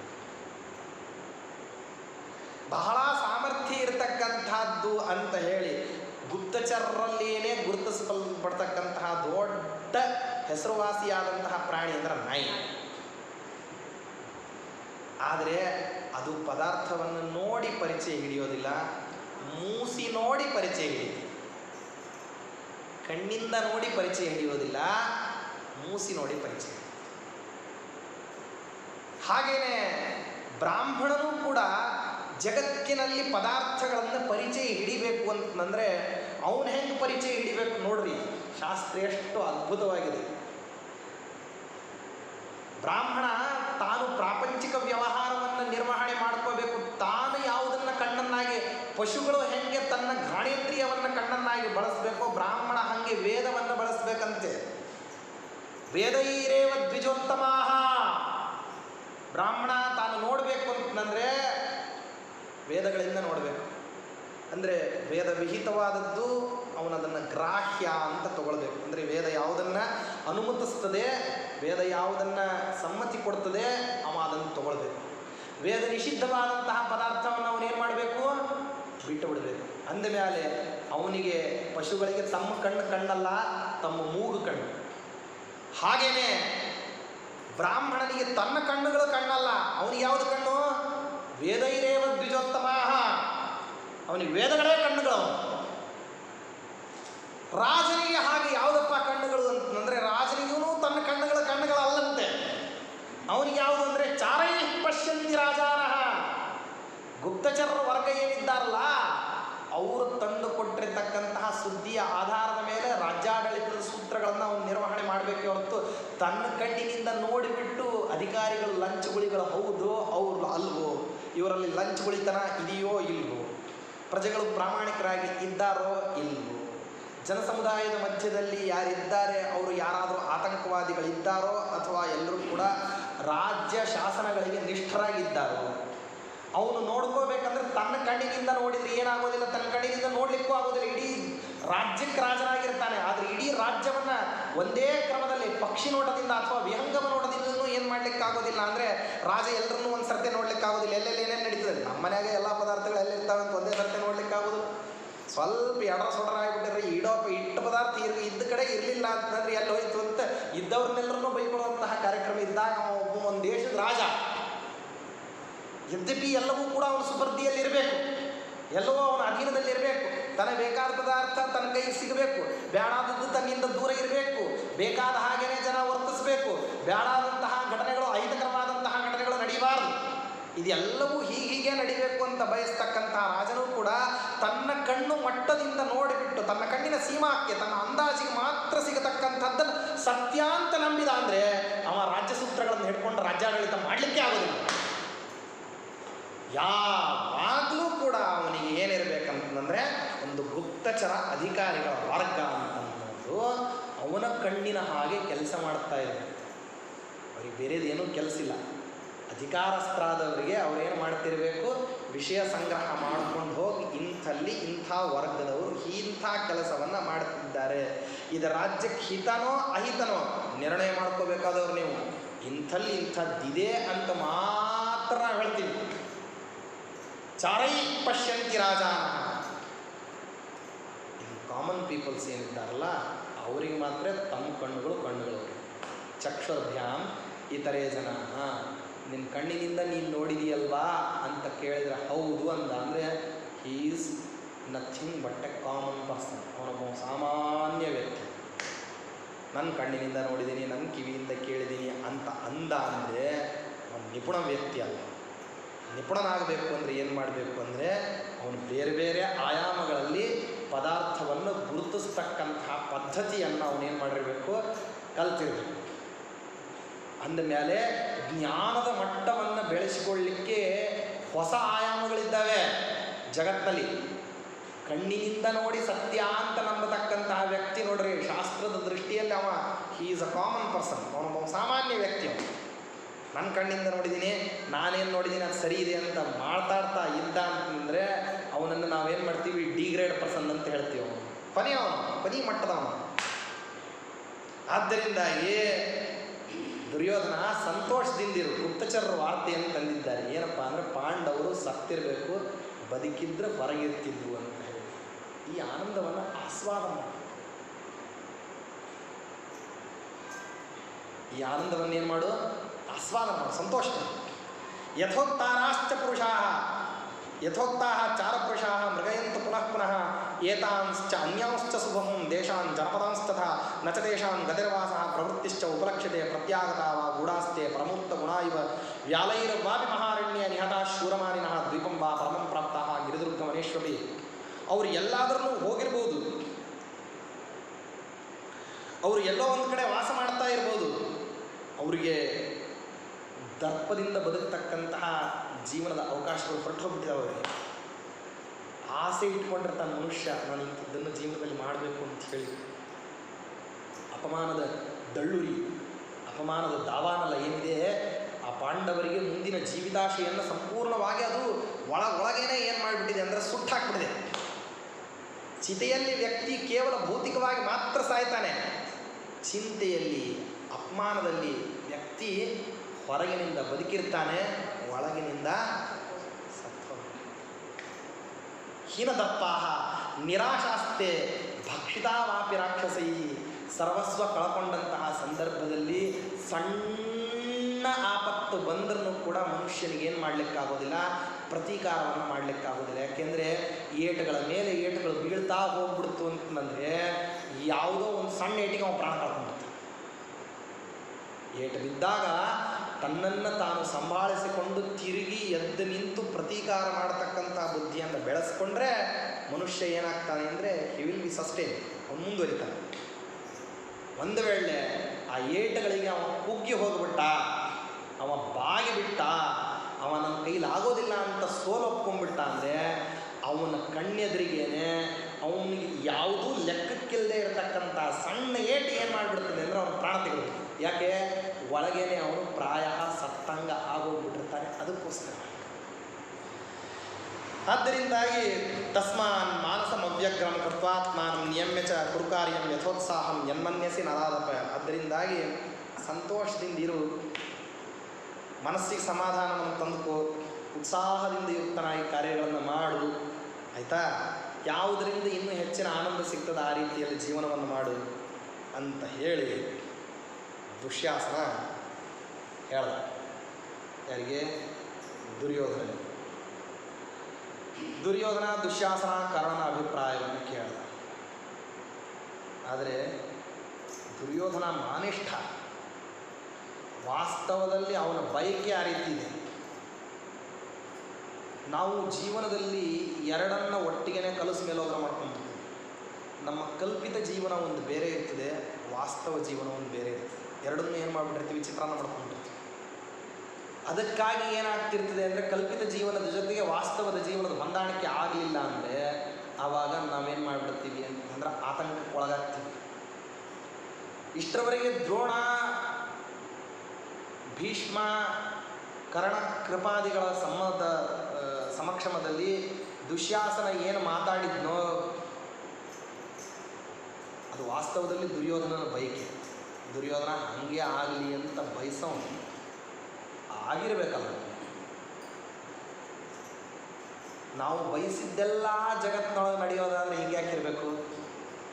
ಅದರಿಂದ ಯದ್ಯಪಿ ದುಶ್ಯಾಸನನ ಅಭಿಪ್ರಾಯವನ್ನು ದುರ್ಯೋಧನ ಬಯಸ್ತಿದ್ರೂ ಅದು ಹಾಗೆ ನಡೆದಿದೆಯೋ ಇಲ್ಲೋ ಅಂತನ್ನುವಂಥದ್ರಲ್ಲಿ ಡೋಲಾಂದೋಲಾಯಮಾನವಾಗಿರತಕ್ಕಂತಹ ಸ್ಥಿತಿಯಲ್ಲಿದ್ದಾನೆ. ತೊಟ್ಲಿರ್ತದೆ ನೋಡ್ರಿ, ಆ ತೊಟ್ಲು ಏನು ಮಾಡ್ತದೆ ಅಂದರೆ ಯಾವ ದಿಕ್ಕಿನಲ್ಲಿ ಅದಕ್ಕೆ ಅಭಿಪ್ರಾಯ ಇದೆ ಅಂತ ಹೇಳಿ ನೀವು ಹೇಳಲಿಕ್ಕಾಗೋದಿಲ್ಲ. ಅದು ಎರಡು ಕಡೆ ಅಲ್ಲಾಡ್ತಿರಬೇಕಾದ್ರೆ ತೊಟ್ಲು ಅದು ಯಾವ ಕಡೆ ವಾಲಬೇಕು, ಯಾವ ಕಡೆ ಹೋಗಬೇಕು ಅಂತ ತೊಟ್ಲಿಗಿದೆ ರೀ ಅಂತಂದರೆ ಎರಡೂ ಕಡೆನೂ ಹೋಗ್ತಿರೋದಿಲ್ಲ, ಅಲ್ಲಾಡ್ತಾನೇ ಇರ್ತದೆ. ಡೋಲಾಂದೋಲಿತವಾಗಿರತಕ್ಕಂತಹ ಮನಸ್ಥಿತಿ ಯಾರಿಗೆ? ದುರ್ಯೋಧನನಿಗೂ ಕೂಡ. ಪೆಂಡಲುಮ್ ಇಟ್ಟಿರ್ತಾರೆ ನೋಡ್ರಿ ಗಡಿಯಾರದಲ್ಲಿ, ಅದು ಏನು ಮಾಡ್ತಿರ್ತದೆ ಒಂದೇ ಸಮ ಆ ಕಡೆ ಈ ಕಡೆ ಆ ಕಡೆ ಈ ಕಡೆ ಅಲ್ಲಾಡ್ತಾ ಹೆಂಗೆ ಇರ್ತದೋ ಹಾಗೆ ಮನುಷ್ಯ ವಾಸ್ತವಿಕ ಜೀವನಕ್ಕೂ ಮತ್ತು ಕಲ್ಪಿತ ಜೀವನಕ್ಕೂ ಮಧ್ಯದಲ್ಲಿ ಏನು ಮಾಡ್ತಿರ್ತಾನೆ ಅಂದರೆ ತಾನು ಓಡಾಡ್ತಾ ಇರ್ತಾನೆ. ಅಂದರೆ ಮನಸ್ಥಿತಿ ಹಾಗೆ ಕಲ್ಪಿತ ಜೀವನಕ್ಕೂ ವಾಸ್ತವ ಜೀವನಕ್ಕೂ ಮಧ್ಯದಲ್ಲಿ ಓಡಾಡ್ತಾ ಇರ್ತದೆ. ಅಪೇಕ್ಷೆನೇ ಆ ರೀತಿ ಇದ್ದರೂ ಕೂಡ ಅದು ಹಾಗೆ ನಡೆದಿರಬೇಕಲ್ಲ ಅಂತನ್ನುವಂಥದ್ದು ಒಂದು ಪ್ರಶ್ನೆ ದುರ್ಯೋಧನ ಇದ್ದಿದ್ದರಿಂದಾಗಿ ಮುಂದೆ ಏನು ಮಾಡ್ತಾನೆ ಅಂತಂದರೆ ಇವರ ಅಭಿಪ್ರಾಯ ಮುಗಿಸಿದ ಮೇಲೆ ಮುಂದಿನವರ ಮುಖ ನೋಡ್ತಾನೆ. ನಿಮ್ಮ ಅಭಿಪ್ರಾಯ ಹೇಳಿ.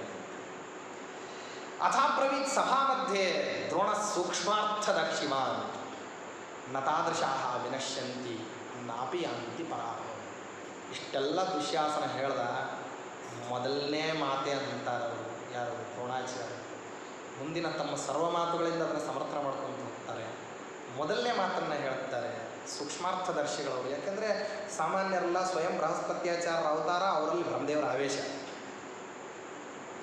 ಹಣೆಯ ಬರಹ ಬರೀಲಿಕ್ಕೆ ಸಮರ್ಥರಾದಂಥವರು ಒಳಗೆ ಆವಿಷ್ಟರು. ಸ್ವಯಂ ಅವರು ಬುದ್ಧಿವಂತರಲ್ಲಿ ಅಗ್ರೇಸರರಾಗಿರ್ತಕ್ಕಂಥವ್ರು ಯಾರು? ಬೃಹಸ್ಪತ್ಯಾಚಾರ್ಯರು. ಅಂಥವರು ದ್ರೋಣಾಚಾರ್ಯ, ಸಾಕ್ಷಾತ್ ಪರಶುರಾಮಯ್ಯವರು ಶಿಷ್ಯರವರು. ಅವರು ಅಂತಾರೆ ನ ತಾದೃಶಾಃ ವಿನಶ್ಯಂತಿ. ಪಾಂಡವರಂಥ ವ್ಯಕ್ತಿಗಳು ನೀವು ಹೇಳ್ದಂಗೆ ಎಲ್ಲ ಅವರು ಸಾಯೋದಿಲ್ಲ.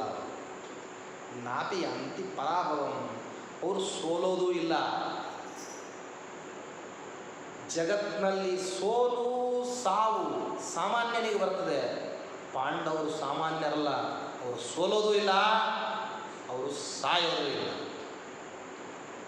ಯಾಕೆ ಅಂತಂದರೆ ಅವ್ರ ಹತ್ರ ಏನು ಗುಣಗಳಿದ್ದಾವೆ ಅಂತ ಒಂದು ಸರ್ತೆ ವಿಮರ್ಶೆ ಮಾಡಿಕೊಡ್ರಿ. ಅಂಥವ್ರು ಸೋಲಿಕ್ಕೆ ಸಾಧ್ಯನಾ? ಸಾಯ್ಲಿಕ್ಕೆ ಸಾಧ್ಯನಾ? ವಿಷಮ ಪ್ರಸಂಗಗಳು ಬಂದಂತಹ ಸಂದರ್ಭದಲ್ಲಿ ಪ್ರತೀಕಾರ ಹೆಂಗೆ ಮಾಡೋದು ಅಂತ ಯೋಚನೆ ಮಾಡತಕ್ಕಂಥ ವ್ಯಕ್ತಿಗಳವರು.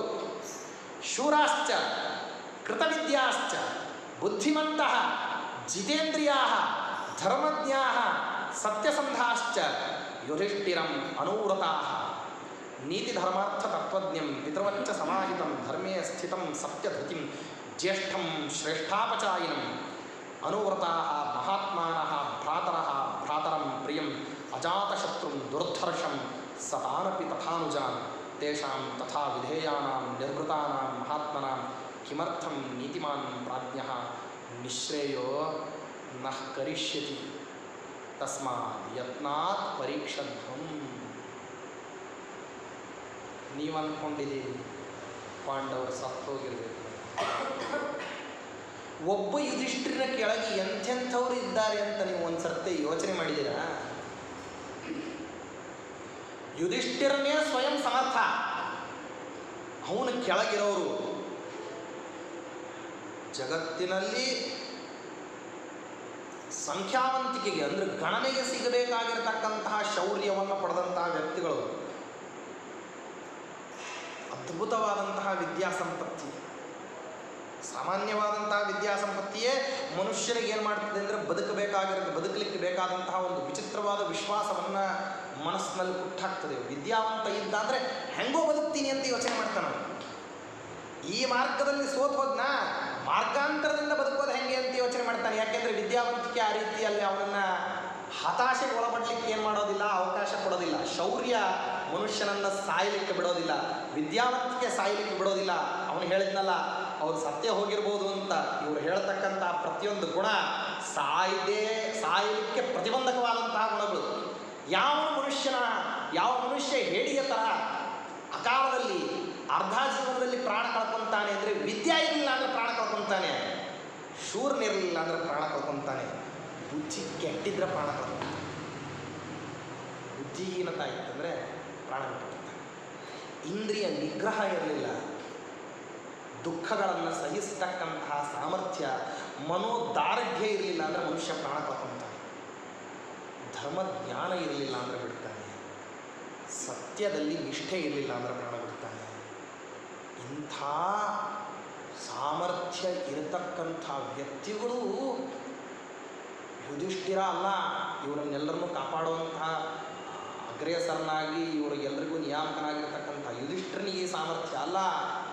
ಯುಧಿಷ್ಠಿರನ ಕೆಳಗಿರೋರೇ ಇಂಥವರಿದ್ದಾರೆ. ಯುಧಿಷ್ಠಿರ ಸ್ವಯಂ ಇಷ್ಟು ಸಮರ್ಥ ಅಂತ ಅನ್ನೋದದು ಸ್ವಯಂ ಸಿದ್ಧವಾಗತಕ್ಕಂಥದ್ದು. ಯಾಕೆಂದ್ರೆ ಇಷ್ಟು ಜನ ಇಂಥವ್ರು ಇರಬೇಕಾದ್ರೆ ಇವರೆಲ್ಲರೂ ತಮ್ಮ ನಾಯಕ, ತಮ್ಮ ನಿಯಾಮಕ ಅಂತ ಹೇಳಿ ಯುಧಿಷ್ಠಿರನನ್ನು ಒಪ್ಕೊಳ್ತಾ ಇದ್ದಾರೆ ಅಂದರೆ, ಆ ಕೆಳಗಿರೋರೇ ಈ ರೀತಿ ಇದ್ದಾರೆ ಅಂದರೆ, ಯುಧಿಷ್ಠಿರಂ ಅನುವೃತ ಅನುಸರಿಸಿಕೊಂಡು ಜೀವನವನ್ನು ಮಾಡತಕ್ಕಂತಹ ತಮ್ಮಂದರೆ ಇಷ್ಟು ಸಮರ್ಥರಿದ್ದಾರೆ. ಜೊತೆಗೆ ನೀತಿಯ ಜ್ಞಾನ ಇದೆ ಅವರಿಗೆ, ಧರ್ಮದ ಜ್ಞಾನ ಇದೆ, ಅರ್ಥ ಜ್ಞಾನ ಇದೆ. ಯಾವುದರಿಂದ ಯಾವುದನ್ನು ಸಂಪಾದನೆ ಮಾಡಬೇಕು, ಯಾವುದನ್ನು ಸಂಪಾದನೆ ಮಾಡಲಿಕ್ಕೆ ಹೋದಾಗ ಇನ್ನೊಂದು ತೊಡಕು, ತೊಂದರೆಗಳು, ತರಲೆಗಳು ಬರದೇ ಇರುವಾಗ ಹೇಗೆ ನಿಯಮನವನ್ನು ಮಾಡ್ಕೋಬೇಕು ಅಂತ ಅನ್ನೋ ಜ್ಞಾನ ಇದ್ದವರು. ಇಷ್ಟರ ಮೇಲೆ ಇಷ್ಟೆಲ್ಲ ಜ್ಞಾನ ಇರತಕ್ಕಂತಹ ಯುಧಿಷ್ಠಿರನ ಅಧೀನದಲ್ಲಿ ಸಮಾಧಾನದಿಂದ ಇರುತ್ತಾರೆ ಪಾಂಡವರೆಲ್ಲರೂ.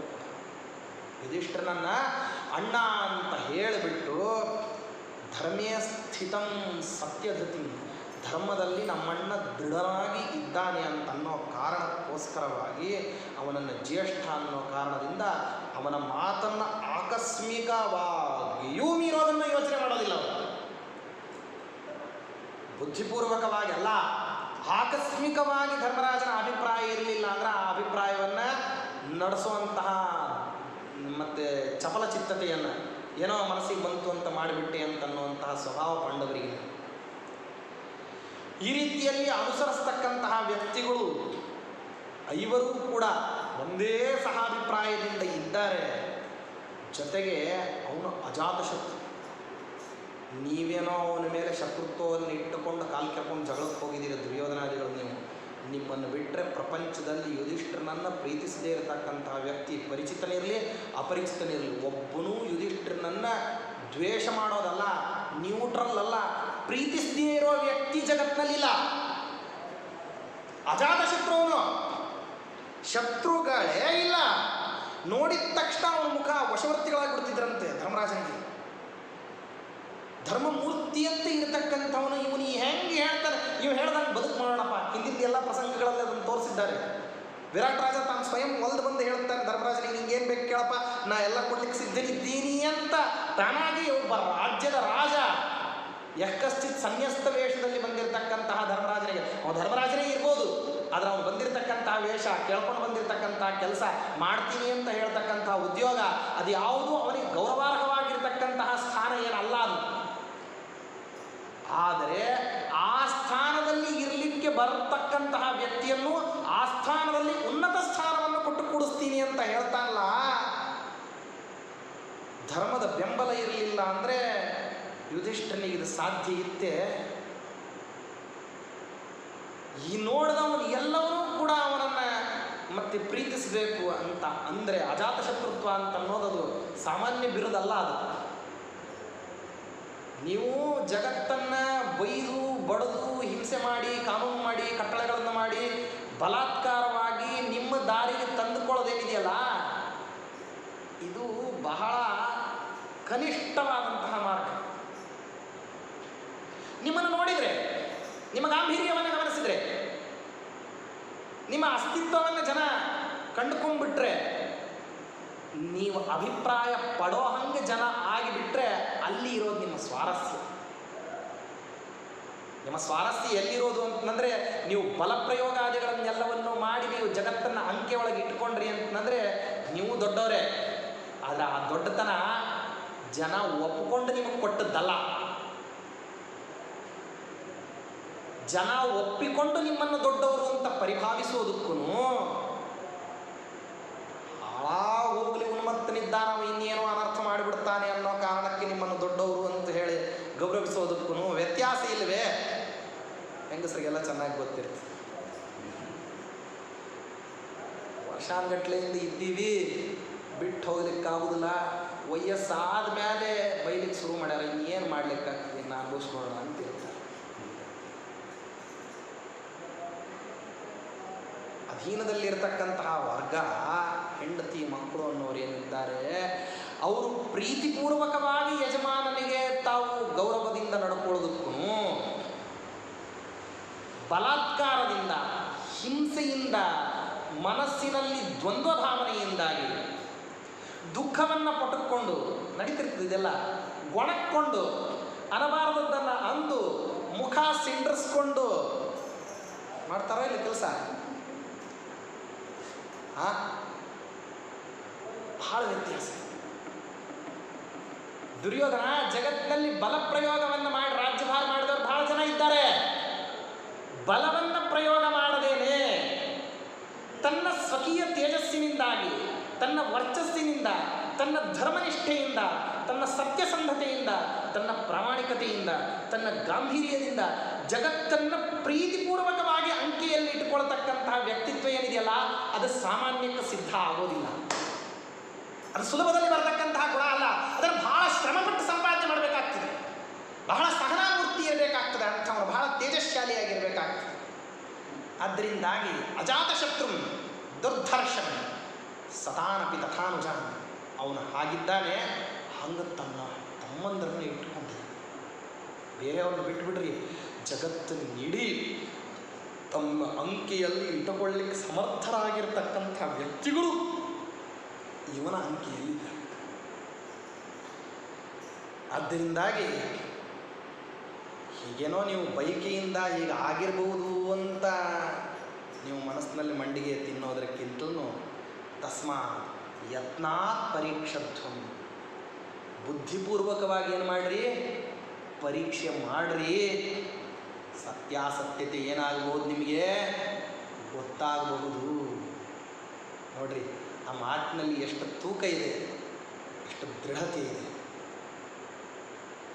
ಆ ಮಾತುಗಳನ್ನು ಹೇಳಿ ಅವರು ಮುಗಿಸೋಣ. ಅವರು ಮುಗಿಸಿದ ನಂತರದಲ್ಲಿ ಭೀಷ್ಮಾಚಾರ್ಯರ ಮಾತು ಅಂದರೆ, ಪ್ರತಿಯೊಂದು ಕೂಡ ಇಲ್ಲಿ ಒಂದೊಂದು ಮಜಲಿನಲ್ಲಿಯೂ ಕೂಡ ವ್ಯಕ್ತಿಯೋರ್ವ ತನ್ನ ವ್ಯಕ್ತಿತ್ವವನ್ನು ಎಷ್ಟು ಚೆನ್ನಾಗಿ ಜೀವನದಲ್ಲಿ ವಿಮರ್ಶೆಯನ್ನು ಮಾಡ್ಕೋಬೇಕು. ನೀತಿಯಲ್ಲಿ ಒಂದು ಕಡೆ ಹೇಳ್ತಾರೆ, ಬಹಳ ಅದ್ಭುತವಾದಂತಹ ಮಾತು, ಪ್ರತ್ಯಹಂ ಪ್ರತ್ಯವೇಕ್ಷೇತ ನರಶ್ಚರಿತಮಾತ್ಮನಃ ಕಿನ್ನೊಮ್ಮೆ ಪಶುಭಿಸ್ತುಲ್ಯಂ. ನಿತ್ಯದಲ್ಲಿ ನಮ್ಮನ್ನು ನಾವು ವಿಮರ್ಶೆ ಮಾಡ್ಕೋಬೇಕಂತೆ. ಮಹಾತ್ಮರ ವಿಚಾರವನ್ನು ಕೇಳಿದಂತಹ ಸಂದರ್ಭದಲ್ಲಿ ನಾವು ನಿಜವಾಗಿಯೂ ಯೋಗ್ಯರ ಹಂಗೆ ಜೀವನ ಮಾಡ್ತಿದ್ದೀವಾ ಅಥವಾ ಇಲ್ವಾ ಅಂತನ್ನೋದು ಈ ಪ್ರತಿ ವಿಚಾರವನ್ನು ಹೇಳಿದಂತಹ ಸಂದರ್ಭದಲ್ಲಿ ಸ್ಪಷ್ಟ ಆಗ್ತದೆ. ಭೀಷ್ಮಾಚಾರ್ಯರ ವಚನಗಳು ಇನ್ನೊಂದು ದೃಢತರವಾದಂತಹ ಗಟ್ಟಿಯಾದ ಆಯಾಮವನ್ನು ಹೇಳ್ತದೆ. ಏನು ಹೇಳ್ತಾರೆ?